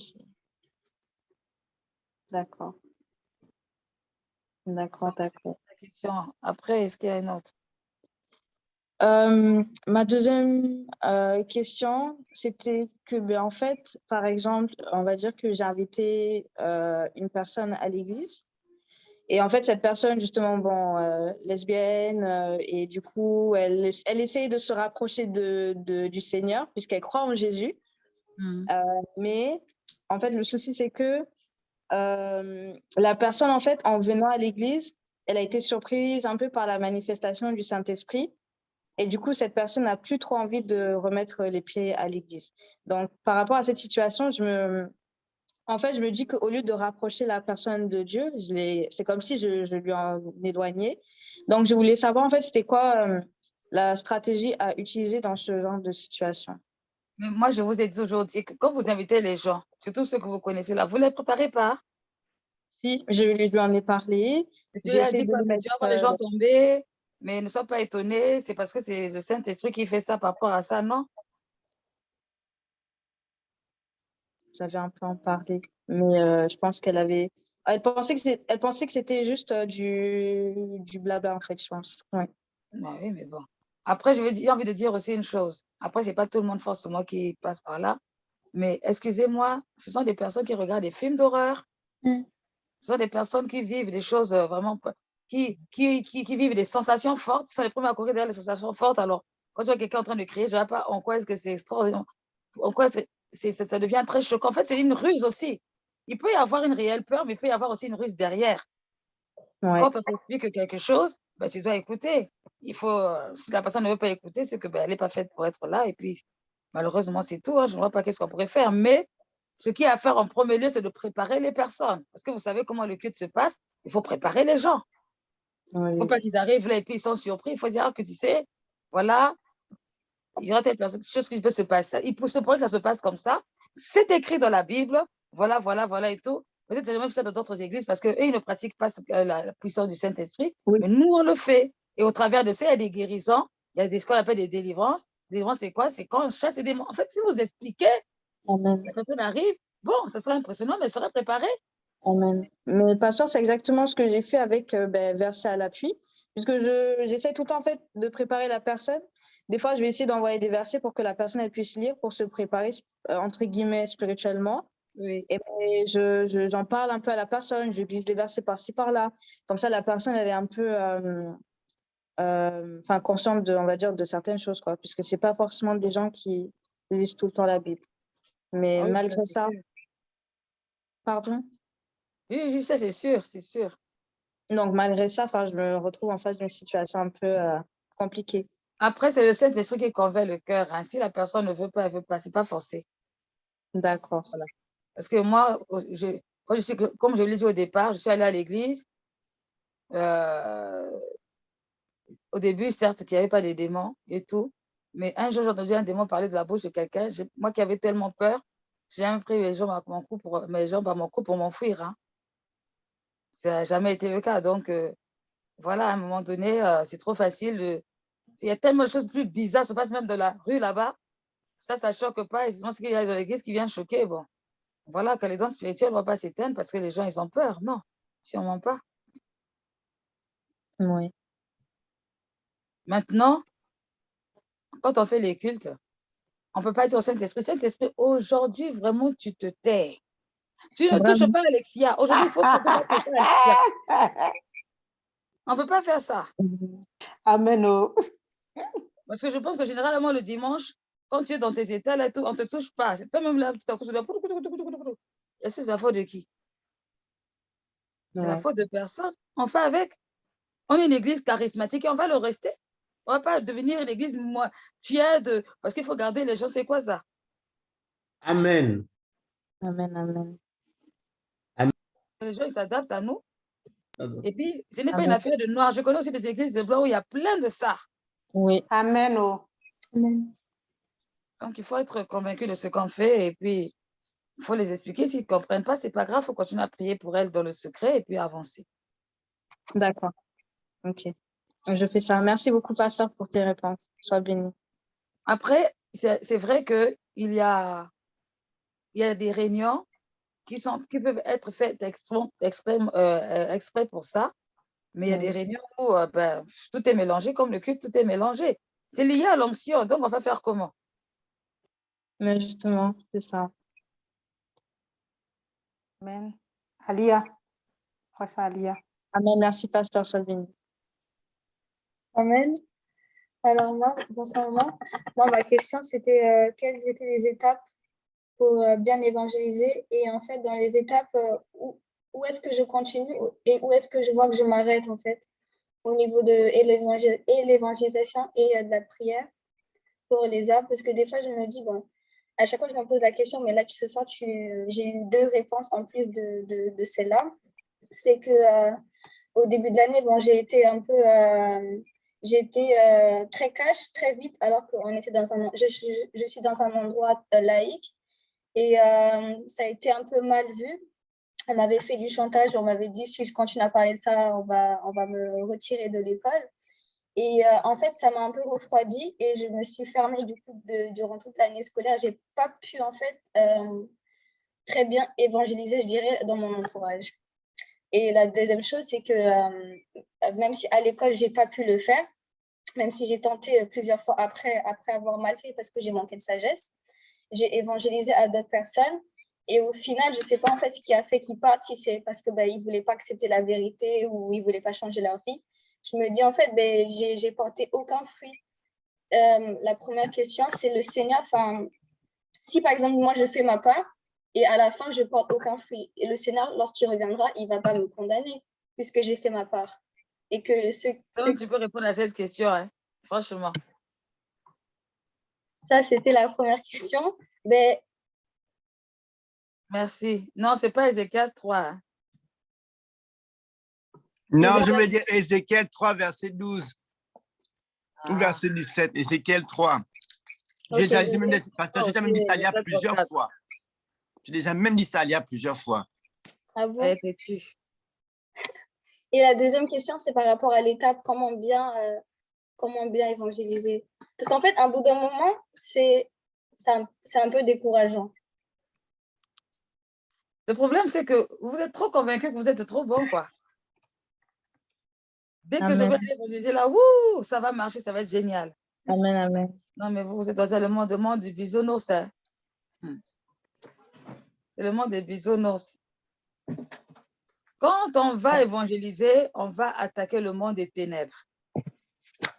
Et quand on va attaquer le monde des ténèbres, on n'est pas là pour... C'est pas nous qui convaincons, c'est le Saint-Esprit qui fait le travail. Quand j'emmène quelqu'un à l'église, c'est parce que je suis trop forte ou trop fort. Le Saint-Esprit a touché la personne. Amen. C'est pourquoi Jésus a dit, dans le livre de Luc 17, serviteur inutile. Donc, tu as emmené quelqu'un à l'église. Tu as fini? Amen. Où est ton problème? Tu es devenu pasteur. Amen, amen. Tu es devenu, je ne sais pas quoi, en fait. Tu as emmené quelqu'un à l'église, le Saint-Esprit fait son travail, la parole est prêchée, le suivi se fait. Si les gens ils écoutent, je prends le cas de quelqu'un comme Orly. Qu'est-ce qu'il n'a pas entendu? Qu'est-ce qu'il n'a pas entendu? En quoi est-ce que tu as échoué? Amen, amen. Parfois, je ne sais pas, vous aimez vous tapez vous-même. Hein, moi, je ne comprends pas où est le rapport. C'est une question de sensibilité. Les personnes, en fait, ça ne doit pas décourager. En fait, ce n'est pas un challenge que tu es en train de faire. C'est parce qu'on me dit qu'on doit porter du fruit et pour montrer qu'on est bien des enfants de Dieu. Mais oui, mais c'est quoi que tu appelles porter du fruit? Voir le résultat. Le résultat, si la personne elle part, bon, je sais que c'est plus mon cas, ça dépend plus de moi parce que j'ai fait ma part, mais après, ça dépend de Dieu et du Saint-Esprit. Maintenant, où est ton problème?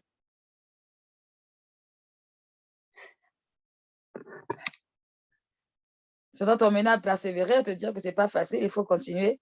Après, parce que les personnes, ils ont entendu l'évangile, c'est leur responsabilité, ce n'est pas ta responsabilité. Amen.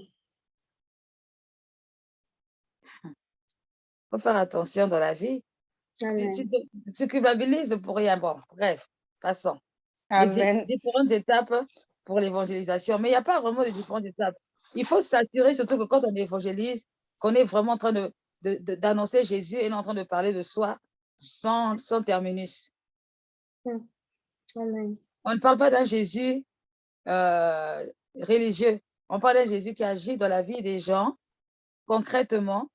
Donc, on ne doit pas être employer un langage religieux, mais un langage qui attire l'attention, donc spirituel, mais compréhensible. Amen. Comme les étapes, mais ça dépend avec qui tu es, sur la base de qui. Tu es dans la rue, tu es en train d'évangéliser, tu es dans la rue, tu commences par dire bonjour, comment allez-vous? Est-ce que vous avez une minute? Je voudrais vous parler de Jésus, ou alors Jésus vous aime, vous connaissez, enfin, ça dépend. Il y a plein d'approches différentes. Ce n'est pas toujours la même chose. Si tu veux en garder une, tu en gardes une, mais il ne faut pas que la personne sente même que tu es stressé que tu as peur. Sinon, tout de suite, la personne n'a même pas envie de t'écouter. Amen, amen. Amen. Ça dépend de la personnalité qu'on a. Tu peux mettre de l'humour. J'en sais rien. Amen. Mais il faut s'assurer que le nom de Jésus a été prêché. Écoutez, lorsque Jésus a prêché la femme samaritaine, il a commencé par ce qui était concret. Ils ont commencé avec l'histoire de puiser de l'eau. De puiser de l'eau, là, ils sont arrivés jusqu'à, tu as 5 maris. Il y a eu des étapes, hein. Mm. Il y a un cheminement. Le but de Jésus, c'était, il n'était pas là pour parler de l'adoration des Juifs, ceux qui adorent à la montagne. Non, lui, il l'emmenait seulement. En fait, il voulait faire comprendre à la femme samaritaine que sort de la religion. Cherche Dieu. Et c'est ça, en fait, pour évangéliser un chrétien qui a rétrogradé, il faut le faire sortir de la religion. Pour évangéliser un incrédule, il faut lui expliquer les réalités spirituelles. Pour évangéliser une personne qui, je ne sais pas, est occultiste, il faut lui demander ta vie à la fin, ça va aller de quel côté? Du côté du diable que tu sers ou du côté de Dieu? Et en fonction de quoi? Amen. Et quand les gens ils arrivent à l'église, ils entendent l'évangile, c'est le Saint-Esprit qui fait son travail, et puis bien sûr les suivis qui vont avec. Si les personnes, malgré tout ça, ils n'écoutent pas, c'est la faute de personne, c'est eux-mêmes. Amen. Ils sont coupables de leurs péchés eux-mêmes. Maintenant, les fruits, les fruits ne viennent pas comme ça tout à coup soudain. Il y a la grâce de Dieu aussi. Hein. Amen. Amen, amen. Amen. Voilà. Roberta. Merci.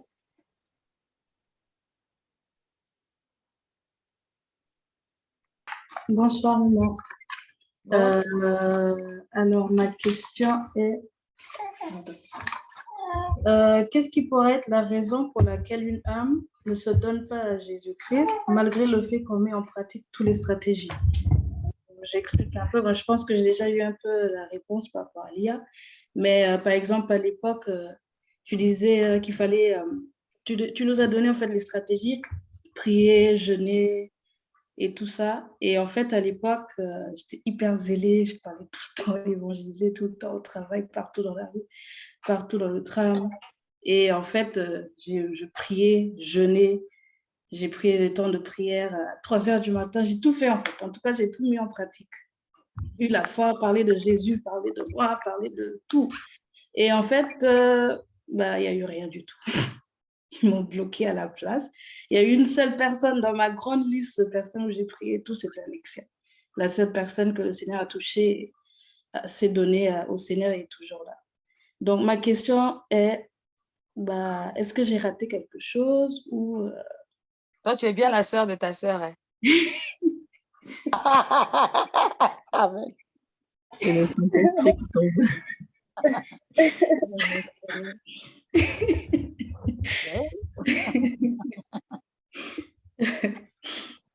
Ça fait quelque chose par rapport à quoi? Quand tu as tout fait, et puis le reste, ça ne te concerne pas.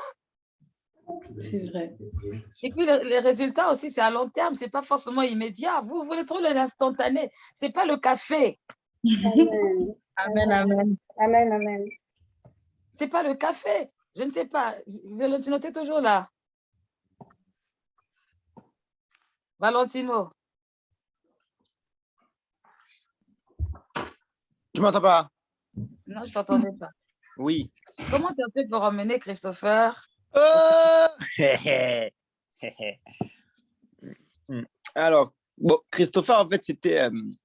bon, comme le pasteur a dit... Un dommage collatéral. En fait, Christopher, faut savoir que moi c'est vraiment le Saint-Esprit qui a fait. C'est-à-dire que, comme le pasteur a dit, il y a aussi une dimension de grâce qui est là. C'est-à-dire que moi, et puis moi, quand j'ai donné ma vie au Seigneur, vraiment, moi, on m'a tout dit. On m'a insulté, on m'a dit que j'étais plus beau, que je ne me coiffais plus, mais je n'avais plus le temps. J'étais vraiment dans une dimension de prière et je ne voyais que... En fait, c'est-à-dire que quand je les voyais, moi, j'étais quelqu'un dans le monde, en fait, et je pense que c'est aussi une affaire de tempérament et de, entre guillemets, sans prétention, mais de leadership qui est là. C'est-à-dire que moi, quand j'étais dans le monde, si je découvrais un endroit, il fallait que tout le monde découvre. C'était comme ça. C'est-à-dire que moi, ce que j'ai, il faut que je donne. Donc, s'il y avait une soirée, il fallait que même Christopher qui n'aimait pas sortir, il fallait qu'il sorte. Si Christopher il fallait que Christopher aime les femmes. Si Christopher n'aimait pas boire, il fallait que Christopher boive. Et pour moi, j'étais comme ça. Si tu sors avec moi, il faut que tu fasses tout ce qu'on fait dans la soirée. Il n'y a pas de tu viens, mais toi, tu t'assois, je n'aimais pas les gens comme ça. Moi, ça m'énervait. Et donc, moi, j'ai connu Christopher dans le monde et tout. Il m'a connu un peu chaud. Et quand je t'ai donné ma vie au Seigneur, mais j'ai coupé direct. C'était pas non, mais les gars, j'ai coupé directement. Et après, en fait, j'ai tellement eu la conscience de l'enfer et je me suis dit, mais comment je peux avoir la force de les tirer en boîte? Et j'ai honte de les tirer à l'église. Et à partir de là, j'ai prié jour et nuit. Et c'était bien parce que c'était la période du confinement et j'avais tout le temps pour prier. Donc, je me suis vraiment préparé spirituellement. Et en fait, ce que je faisais, c'est que j'allais chez lui et je savais que j'allais tous les trouver là-bas parce qu'on vivait en groupe. C'est-à-dire qu'on vivait, chacun avait son appartement, moi, on vivait là-bas peut-être à 7 ou 8. Donc, on se calait là-bas et donc, on faisait tout. Donc, maintenant, quand je savais que quand je partais là-bas, là, je savais que j'allais sur un terrain compliqué. Et quand je partais pour viser une personne en particulier. Je visais le plus orgueilleux. Je visais la tête. C'est-à-dire que moi, je visais celui qui critiquait le plus la vie spirituelle. C'est lui que je visais quand je partais. Et donc, on était assis sur une table et moi, je me mettais au bout et j'évangélisais, je prêchais. Tous les jours, je disais quelque chose. C'est-à-dire que c'était, en tout cas, ils devaient donner leur vie au Seigneur. Et un jour, j'ai écouté une prédication super intéressante sur l'enfer, un très bon enseignement sur l'enfer. Et le soir, là, je leur ai dit, bon, écoutez, j'ai quelque chose à vous faire écouter. Donc, j'ai prêché. Après, j'ai mis la vidéo. Quand j'ai mis la vidéo, ils ont tous eu peur. Je ne sais pas si c'est la peur ou la crainte qui est née en eux. En tout cas, ils ont tous eu peur. Ils ont dit, ah non, mon frère, demain, on vient à l'église. Tous, je dis bien tous. Ils sont allés dormir. Au final, le lendemain, quand je rentre chez moi, même si c'est accompli, j'arrive chez moi, je prie encore. Le lendemain, personne ne vient. Moi, je suis fatigué, moi, je dors, j'étais énervé. Mais je ne me suis pas découragé. J'ai continué. Amen. Et continué. Et puis, le jour de mon baptême, en fait, et puis ça se suivait. C'est-à-dire qu'après, il y a eu mon baptême, donc j'avais encore l'occasion d'inviter tout le monde. Et je me disais seulement, Seigneur, de la même manière que moi, je me suis levé quand j'étais au Gabon et que je t'ai donné ma vie, et puis ça m'a rattrapé aujourd'hui là. Que tous ici se lèvent et que tu fasses grâce.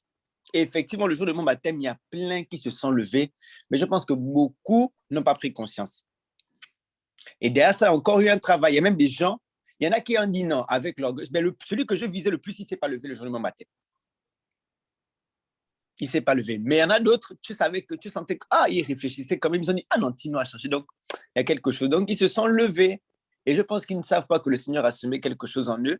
Et Christopher, c'était vraiment pas. C'est-à-dire que lui, je prêchais là, je ne le regardais même pas. Il était là, peut-être là. Mais je ne le regardais même pas. Je regardais seulement le puissant. Mais le Seigneur a fait son travail avec Christopher. Et c'était juste merveilleux parce que, c'est-à-dire que c'était le genre, bon, en fait, tu le regardes même pas, quoi. Quand tu viens évangéliser, c'est pas lui que tu regardes. Il y a des gens que Dieu, en fait, même pas Dieu, mais dans ton cœur, tu vas le regarder, tu vas dire, non, lui, là, il va venir à l'église. Mais il a souvent son ami qui est à côté de lui, qui est encore plus sensible que lui et qui est disposé plus que l'autre. Et toi, tu regardes la mauvaise personne. Et moi, c'était ça.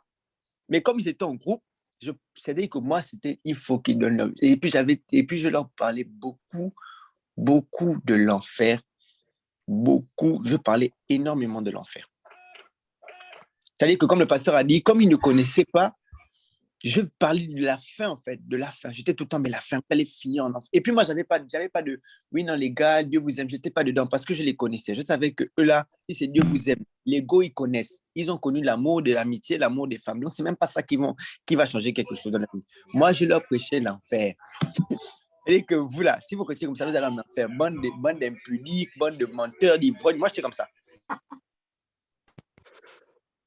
Donc voilà, et j'ai vraiment pris mon exemple, puis je l'ai parlé, et puis je pense qu'aussi l'évangélisation, c'est d'abord il faut que ça te touche. C'est-à-dire que moi, ça m'avait tellement touché le fait d'être touché par Dieu que j'étais obligé de le donner. J'étais obligé de donner ça à quelqu'un, et je ne pouvais pas concevoir que tous mes amis avec qui j'ai fait la fête dans le monde se retrouvent en enfer et puis moi-même au paradis. Donc quand c'est rentré dans mon esprit, ça m'a tellement chauffé qu'il fallait que je les évangélise tout le temps. Et après, Christopher, fallait le tirer de temps en temps. En gros, tu viens, il faut venir. De temps en temps, pas tout le temps, pour éviter de se dire que voilà, on dit qu'il n'y a que l'église là qui existe.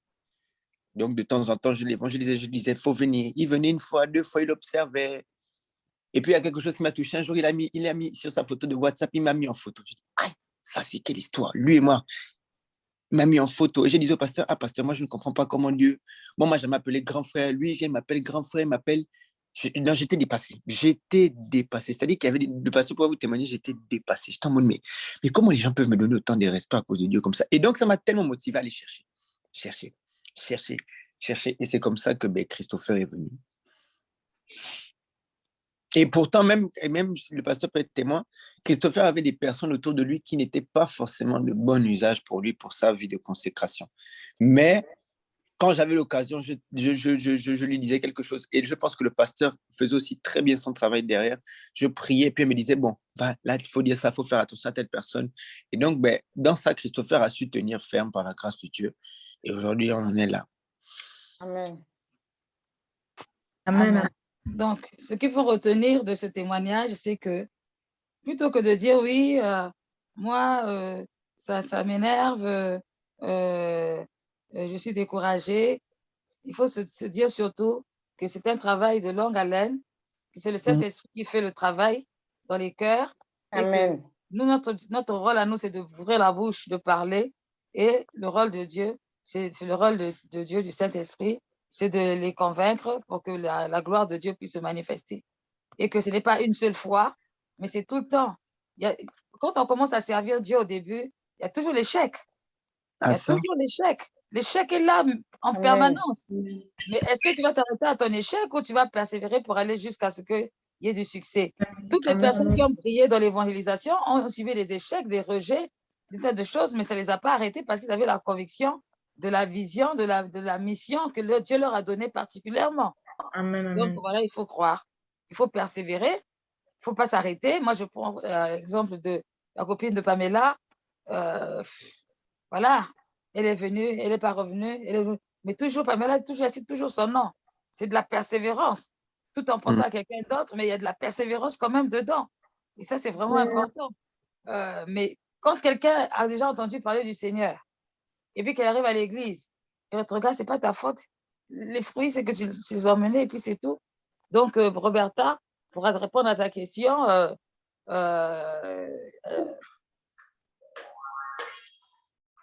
au-delà de tout ce qu'on peut faire, c'est le Saint-Esprit qui convainc les cœurs et il faut croire qu'il le fera au temps opportun. S'il ne le fait pas aussi, mais toi, au moins, tu auras fait ta part, c'est tout. Amen. Merci. Amen. Pour la... Amen. Amen, Christopher. Amen. Merci beaucoup pour le témoignage, ça fait du bien. Moi, j'avais deux questions. Enfin, moi, c'est plus surtout pour les numéros de téléphone, parce que des fois, je suis un peu perdu. Parce que des fois, ce sont des numéros en fait qu'on me donne et je ne connais pas la personne, je ne vois pas sa tête. Et du coup, en fait, des fois, je me dis, mais Seigneur, comment je vais aborder la personne? Comment je vais juste lui écrire, quoi? Et bon, j'essaie de trouver des paroles, tout ça, mais des fois, c'est que des blancs qui m'envoient. Et c'est en fait, est-ce qu'il y aurait une stratégie? Parce que des fois, je me dis, est-ce qu'il faut que combien de fois je dois lui envoyer des messages? Est-ce que je dois l'appeler à tel moment, tel moment? Est-ce qu'à partir de telle heure, je peux l'appeler? Parce que c'est assez compliqué aussi avec le travail et ce que les gens peuvent vivre. Donc, en fait, des fois, c'est comment bien évangéliser avec le numéro de téléphone d'une personne qu'on ne connaît pas. Alors, il y avait une pratique d'évangélisation que je faisais avec l'évangéliste Patrice, c'est que à l'époque où il y avait les téléphones fixes, et ben, tu appelais un numéro et puis tu disais bonjour, comment allez-vous? Que Dieu vous bénisse, Jésus vous aime. Voilà. Et après, en fonction de la conversation, soit on te raccroche au nez, soit c'est une conversation qui s'installe et puis voilà. Mais vous avez un numéro de téléphone que la personne volontairement vous a donné. Donc, quand tu appelles la personne sait que tu l'appelles à cause de l'évangile. Mais il faut rentrer directement au sujet. Oui. Dieu t'aime. Est-ce que tu connais la Bible? Est-ce que tu aurais besoin des sujets de prière? Tout ça, là et tout, au fur et à mesure, en fait, les numéros de téléphone sont là pour créer un lien. Oui. Donc, les mots, les premiers mots, c'est montrer à la personne que tu m'intéresses. Voilà, je m'intéresse à toi. D'accord. Je m'intéresse à toi à cause de l'amour de Dieu. D'accord, d'accord. Et après, le reste, ça vient au fur et à mesure de la conversation. Et puis, c'est important de prier par rapport à ces numéros de téléphone-là. Ouais. Ouais. Amen. Elsa.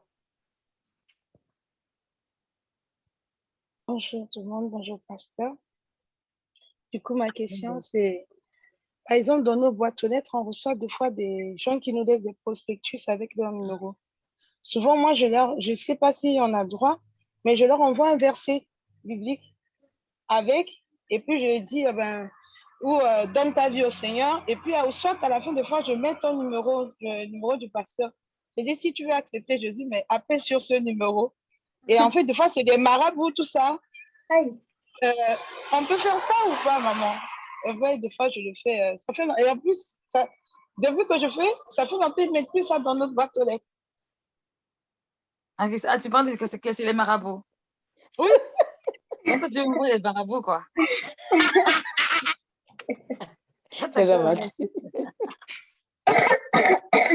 Tu vas chercher des problèmes là. Non, parce que c'est vraiment un marabout, en fait. Il met son numéro, son adresse et tout. Hein. Non, mais d'accord, j'ai bien compris, mais donc c'est moi qui veux me taper ça. Le maître ne peut pas jamais dépasser le maître. Je ramène au maître. Exercice difficile. Je laisse le maître de résoudre. Amen. Prévenez-moi quand même que j'en prépare parce que vraiment. Parce que parfois, il y a certains cauchemars que je fais ici, je me demande d'où ça vient. Bon, peut-être. Non, mais bon, non, il y a toutes les techniques d'évangélisation. Franchement, si vous êtes poussé à le faire, il ne faut pas hésiter. Je pense que ce n'est pas mauvais. Le plus important, c'est qu'au moins de s'assurer que déjà spirituellement, ça suit. Et puis voilà. Mais oui, ce sont des personnes qui ont aussi besoin du salut. Moi, il y a eu un moment donné où les marabouts, ils te contactaient carrément sur Messenger, des trucs comme ça. Moi, je leur disais toujours, mais Jésus veut votre cœur. Donc, la personne me bloque immédiatement parce que là, ça n'intéresse pas. Et puis, c'est tout. Donc, oui. C'est contre-attaque, quoi. Tu m'attaques, et nous attaquons. C'est tout. Amen. Annulé. Mais le pire, ça serait de subir et pas de participer, quoi. Voilà. Amen. Si tu n'as plus de questions, c'est Christine. On ne t'entend pas? Tu as coupé le micro. D'accord. Quelquefois, en fait, tu es assise et puis une personne ou un homme vient te draguer. Et puis, est-ce que tu peux le chasser en l'évangélisant? Oh.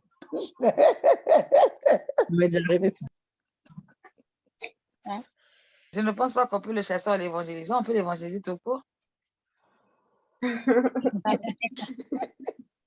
D'accord. Mais du coup, s'il va accepter, en fait, peut-être que la personne ne va pas accepter Jésus.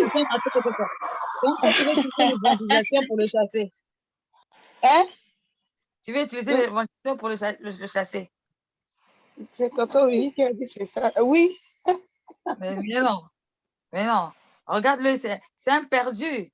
Pour chercher quelqu'un comme Elsa, c'est qu'il est perdu. Ah, vraiment. Vraiment.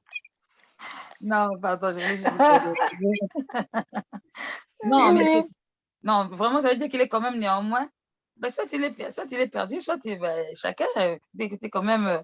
t'es quand même donc, il vient vers toi, mais c'est une occasion que Dieu va donner aussi pour que tu puisses le toucher avec la parole. Dans la vie, on ne sait jamais, donc il peut être touché par une phrase. Tu ne connais pas ce qu'il vit, tu ne sais pas ce qu'il vit, donc voilà. C'est juste qu'il faut pas être méchante, faut être correct, parce qu'on ne connaît pas la vie. Il ne fera pas semblant longtemps à être. On ne connaît pas la vie, on ne connaît pas la vie. On ne sait pas où tu peux rencontrer quelqu'un, donc il faut toujours avoir le souci de son témoignage partout. Avoir le souci de son témoignage. Donc, plutôt que d'être insolente avec le gars, il faut lui faire comprendre que vraiment, frère, bon, il n'est pas ton frère, je ne sais pas comment il faut l'appeler, mais voilà, tu sais, moi, je suis chrétienne, je crains le Seigneur. Il va te demander de poser des questions, il va peut-être insister et tout. écoute, je t'invite à l'église, si tu veux en savoir plus. Sinon, mais c'est vraiment que pour l'église, pas pour autre chose. Lui, dans son cœur, il dit, ah, je vais venir là-bas, je vais la calculer et tout. Mais quand tu vas venir à ETR, tu vas voir que c'est pas comme ça là. Il va se fatiguer de calculer. Soit il va se convertir, soit il va partir. C'est tout, mais tu auras gagné. Amen. Amen. Merci, pasteur. OK. Amen. Christine. Bonsoir Christine. maman, bonsoir à tous. Bonsoir. Bonsoir maman, bonsoir à tous, soyez bénis. Moi j'ai une question par rapport à un autre témoignage. Si par exemple, parce que la situation s'est déjà présentée en fait, si nous rencontrons par exemple des personnes qui nous ont connus avant, et qu'il y ait des choses en fait qui n'ont pas changé en fait, mais c'est pas de notre propre fait. Qu'est-ce que nous pouvons argumenter? Ben, en fait, tu es une personne, tu rencontres une personne qui te rencontre, qui voit que en fait, tu as connu le Seigneur, mais ta vie n'a pas changé. Il y a des choses dans la vie, admettons, par exemple. Il y a des choses qui n'ont pas changé, mais s'il y en a qui ont pas changé, il y en a d'autres qui ont changé. Oui, amen. D'accord. Tu as payé plus de ce qui a changé que ce qui n'a pas changé. D'accord, parce que en fait, pour vous raconter un cas concret, un jour, j'ai rencontré une ancienne amie à moi qui m'a connue dans un certain contexte et je lui ai parlé de Jésus, mais elle m'a posé en fait directement la question de savoir si mes filles étaient avec moi aujourd'hui. Donc, je lui ai répondu non. Et en fait, ça l'a fermée, ça l'a même interdite sur place et puis elle est partie. Est-ce que c'est la seule prière qui existe dans tout l'univers de Christine, c'est que ses filles habitent avec elle? Non, mais c'est un exemple très concret en fait. Oui, parce que justement, je comprends que ce soit l'exemple très concret, mais c'est là où en fait, quand on n'évangélise pas sur la base de ce que nous avons obtenu ou pas.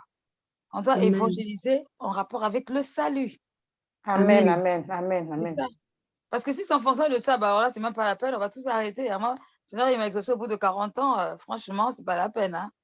En fait, mais c'est par rapport, qu'est-ce que je peux répondre parce que justement, je parle de la grandeur de Dieu, enfin, voilà.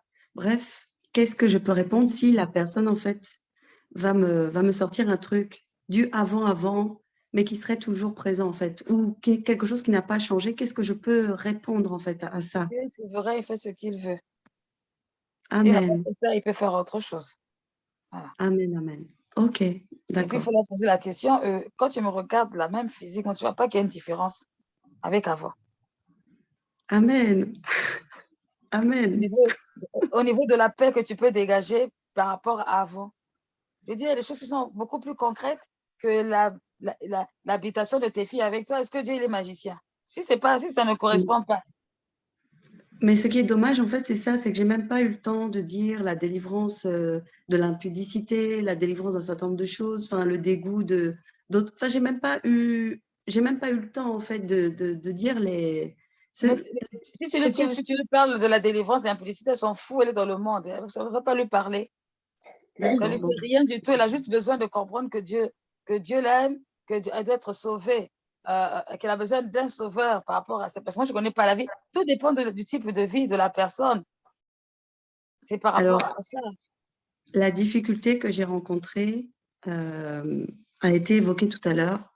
Quand c'est arrivé avec d'autres personnes que j'ai connues avant, que j'ai croisées par hasard, ben, pour eux, en fait, j'ai trouvé mon truc. C'est ça. J'ai trouvé mon truc. Donc voilà, c'est en fait. Cette phrase-là, tu as trouvé ton truc. Mais oui, mais c'est pas un truc à soi, c'est un truc universel, c'est pour tout le monde. Amen. Il faut insister sur la position c'est pour tout le monde. Mais si tu n'en veux pas, tu n'en veux pas. Mais ce n'est pas pour moi, c'est pour nous tous. Pour tous ceux qui veulent. Amen. Donc voilà. Maintenant, Christine, fais attention parce que tu as souvent un langage très céleste. Voilà quoi. Mon Seigneur, mon maître. Ça ne veut rien dire pour les païens en fait. Mais il faut essayer d'utiliser un langage qui est simple, qui permet vraiment de toucher le cœur des personnes en fonction de ce qu'ils vivent au quotidien et puis ensuite en leur faisant penser la vie de l'éternité. Quand on parle de l'éternité, souvent les gens disent oui, mais bon, on a le temps, Dieu. Mais l'éternité peut s'arrêter à n'importe quel moment. Je ne sais pas, peut-être que tu as dans ton environnement des personnes qui sont décédées brusquement. Ces personnes n'étaient pas plus ou meilleures que qui que ce soit, mais c'est arrivé. Et ça veut dire que quoi, que ces personnes-là, normalement, sont censées rencontrer le Créateur. Il se passe quoi après? Voilà, donc par rapport à ça, que mes filles soient avec moi ou pas, ce n'est pas le plus important, quoi. En fait, quand il y a des choses comme ça, il faut les ramener à l'essentiel et pas rentrer dans le côté de vouloir prouver. On n'a rien à prouver. Jésus, il est assez fort pour se défendre tout seul, quoi. Amen. Ok, ben merci beaucoup. Ok, amen. Mais je voulais dire aussi que je bénis le Seigneur en fait qu'on exprime en fait notre foi parce que c'est à travers ça que je me suis rendu compte qu'il y a plein de gens que j'ai connus avant qui avaient un jour marché avec le Seigneur en fait, qui s'étaient fait baptiser, qui avaient servi dans des églises, mais que j'ai rencontré dans le monde dans des situations d'ivrognerie ou autres, enfin où j'aurais jamais pu penser qu'un jour ils ont été chrétiens en fait. Donc voilà, c'est tout. Oui, mais faut juste être, faut être sur la terre, quoi. Nous sommes sur la terre pour aller au ciel et nous devons adapter notre vocabulaire aussi par rapport à ça. C'est vraiment important. Parce que tu fais tomber le stylo, gloire à Dieu, tu le ramasses, gloire à Dieu. Tu as loupé le baiser, oh, gloire à Dieu. À un moment donné, on ne sait plus. C'est un exemple. Là. C'est un exemple. C'est qu'à un moment donné, ça perd toute sa saveur. Donc, ça dépend. Franchement, ça dépend de qui c'est que tu as en face de toi et de tout ce que tu as à exprimer à ce moment-là. Mais il faut vraiment avoir le discernement, la sagesse par rapport à ça à chaque fois. Amen. Je ne sais Amen. pas, c'est qui? Ah oui, vas-y, pasteur, que tu as fini. J'avais, je me rappelle, j'ai déjà raconté ça, mais une fois, c'était il y a longtemps, j'avais ma copine qui était guadeloupéenne, elle s'appelait Angela. Ça faisait 10 ans qu'on ne s'était pas vus parce que, en fait, moi, j'avais donné ma vie je m'étais mariée, j'avais donné ma vie au Seigneur. Je l'avais complètement oubliée, elle, je ne me rappelais plus d'elle. Et un jour, je partais à l'église, j'étais dans le tram et qui c'est que je rencontre? Angela. Oh, Angela, mais comment tu vas et tout? Ça fait longtemps, qu'est-ce que tu es devenue? Et donc, elle me raconte sa vie. Et moi, j'attends juste qu'elle finisse de parler pour lui dire, moi, j'ai rencontré Jésus. C'est tout ce que j'avais envie de lui dire. Amen. Mais pendant qu'elle parlait, l'ennemi, mais non, ça ne sert à rien, ne le dis pas, ça ne sert à rien. De toute façon, elle est de passage, elle descend à l'arrêt d'après, tout ça c'est nul, ne le fais pas. Il y avait un grand combat dans mon cœur. Et puis dès qu'elle a fini de parler, je lui ai dit, non, non, non, mais moi, j'ai donné ma vie au Seigneur Jésus, tout ça, je suis mariée, j'ai des enfants, voilà, ça fait, parce que ça faisait 10 ans, on ne s'était pas vus. Et après, je lui ai dit, mais je vais là, d'ailleurs, je suis en train d'aller à l'église. Elle me dit, ah ouais, tu vas à l'église? Mais c'est où? Je dis, non, mais c'est à quelques arrêts de là où toi tu habites et tout. Ah bon, d'accord. Écoute, mais si tu veux, je t'invite. Oui, oui, oui, je veux bien et tout. Et c'est comme ça qu'elle est venue à l'église. Amen. Je n'ai pas fait de discours. Je n'ai pas demandé sa vie. C'est comme moi, juste m'ont dit, viens. Nous avons discuté. Viens, elle est venue. Et quand elle est venue, le premier jour, justement, à l'église, il y avait des manifestations graves. Des délivrances à gauche, des délivrances à droite. C'était terrible. Elle n'a pas fui, elle est restée là. Et quelques semaines après, elle a eu justement sa délivrance. Et quand elle a eu sa délivrance, elle a fait son baptême. Quand elle a fait son baptême, parce que je l'avais rencontrée vers le mois d'avril, au mois de juin, elle est rentrée en Guadeloupe. Voilà. Mission accomplie. Si j'avais dit, mais non, c'est pas la peine, et tout, j'aurais raté une occasion, quelqu'un allait se convertir. C'est dommage. Amen, fort. Il faut être pratique, en fait. Il faut être concret et pratique.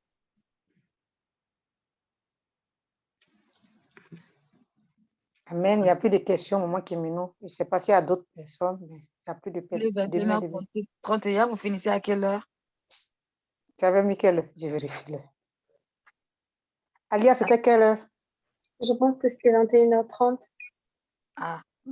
D'accord. Bon, de toute façon, j'ai une nouvelle à vous annoncer. Une fois par mois, je ferai la réunion avec vous concernant l'évangélisation. Une fois par mois. Donc, la DEJ se chargera de me proposer une fois par mois pour que ce soit toujours les lundis, bien sûr, parce que c'est les lundis où je suis disponible, pour aussi poser vos questions et puis aussi continuer la formation. Parce que il y avait des choses que j'avais écrites, plein de choses que j'ai mises, mais que je n'ai pas dit parce que je voulais vraiment privilégier les questions ce soir. Lundi prochain, si tu es disponible pour terminer ce qu'on a commencé. On peut profiter là, en même temps, parce que tu as fait de la feuille là, tu vois, jusqu'à le mois prochain, ça sera plus le même contexte, tu vois. Je ne suis pas disponible, malheureusement. Ah, d'accord. Bon. J'aurais bien voulu, mais je prends très à cœur l'évangélisation. Hein, donc, vraiment, pour moi, c'est important. C'est pour ça que je dispose d'une fois par mois. N'hésitez pas à m'envoyer les questions individuellement aussi. Je peux aussi répondre au fur et à mesure dans le groupe des amoureux des âmes ou alors le groupe d'évangélisation. Amen. Voilà, voilà. Je te remets la parole. Moi, je suis pratiquement à 5% de batterie, donc excusez-moi si je coupe ma caméra pour ne pas que ça s'éteigne. Donc, voilà. Je rends gloire à Dieu pour ce moment qui, vraiment, chacun a reçu une réponse à travers la question de l'autre. Donc, chacun a reçu quelque chose de grand, que le nom de Dieu soit glorifié. Nous allons prier pour remercier Dieu pour tout ce qui a été dit et nous allons prier pour bénir le pasteur qui nous a orientés au nom de Jésus-Christ de Nazareth, que cela soit mis en pratique au nom de Jésus-Christ. Prions le Seigneur. Éternel des armées, je te bénis, je te loue, je te rends toute grâce, Seigneur. Dieu Tout-Puissant. Merci, Seigneur, Papa, pour ce moment. Tu as permis, Seigneur. Merci, Seigneur, pour toutes les questions que nous avons pu poser. Merci, Seigneur, pour ta grâce au nom de Jésus. Seigneur, nous te bénissons et nous t'élevons au-dessus de tout. Nous te rendons l'honneur et la gloire, Seigneur. Seigneur, élève-toi, mon Dieu. Punifié pour ta main de grâce, Seigneur. Merci, Seigneur Jésus-Christ. Merci au nom de Jésus-Christ pour ce moment. Par la vie du pasteur qui est nous. Merci, Père éternel, Papa. Glorifié. Merci, Seigneur, pour ta présence au milieu de nous. Merci, mon Dieu, mon roi, Père éternel, Papa. Merci, Seigneur, pour ce qu'on a reçu. On n'oublie pas. À nos questions, mon Dieu, Cela nous aide. merci pour ce que nous sommes. Seigneur, Papa, parce que tu m'as répondu. Seigneur, avec la question de personnes, Seigneur. Merci pour ta grâce. Bénis le pasteur qui nous sa couple de l'homme, Seigneur. Au nom de Jésus-Christ. Au nom de Jésus-Christ. Alléluia. Amen. Amen. Amen. Avant de terminer, je voudrais qu'on prie encore pour cette décision de faire de nous recevoir par le pasteur une formation une fois dans le mois, recommander ça à Dieu. Ça a été dit, il faut vraiment prier parce que le diable aussi sait ce que ces enseignements vont nous apporter. Donc, ça peut être attaqué ou on peut ne pas être disponible. Nous allons recommander cela à Dieu afin que ça se passe réellement au nom de Jésus-Christ de Nazareth. Prions le Seigneur. Que Dieu dispose tout. Le temps du pasteur, nous menons temps aussi au nom de Jésus-Christ. Amen. Seigneur Dieu, nous venons recommander, Seigneur Papa, la décision qui est inspirée à maman qui de nous enseigner, de nous former, de nous orienter dans le mois. Que cela ait lieu, Seigneur Papa. Je cela dans ton feu. Je fais cela les de Jésus. Et que cela se fasse. Je chasse l'esprit d'oubli. Je chasse l'esprit de Seigneur. Malgré le fait qu'il y ait clairement ce temps pour le faire au nom de Jésus-Christ.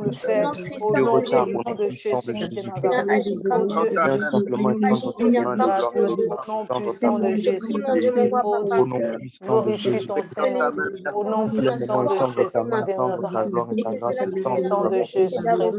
Merci pour ta grâce.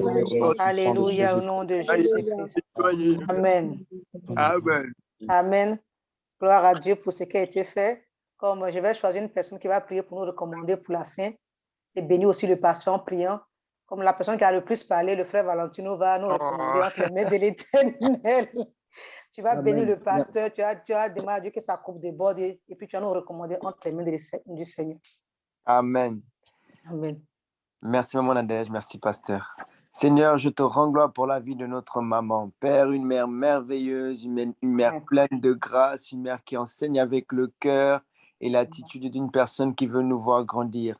Seigneur, tu connais que dans ton corps, il y a très peu de personnes qui veulent transmettre ton œuvre pieusement. Et elle le fait avec le cœur. C'est pourquoi je prie que tu la fortifies, que Amen. tu l'encourages dans son ministère, Au que nom tu de l'aides Jésus-Christ. vraiment à voir encore plus loin que là où nous nous voyons, que nous puissions Amen. également être des aides dans le ministère qu'elle a. Père de gloire, je Au prie que nom la de grâce Jésus-Christ. de l'évangélisation, le courage qu'elle a eu d'évangéliser depuis le début de sa vie spirituelle coule sur au moins une ou deux personnes dans notre cœur, Père de gloire, pour que Au nous nom de puissions Jésus-Christ. transmettre ce qu'elle veut nous faire comprendre. Je Amen. prie que la vision que tu lui as donnée pour Stalingrad également se réalise au nom de Jésus-Christ. Amen.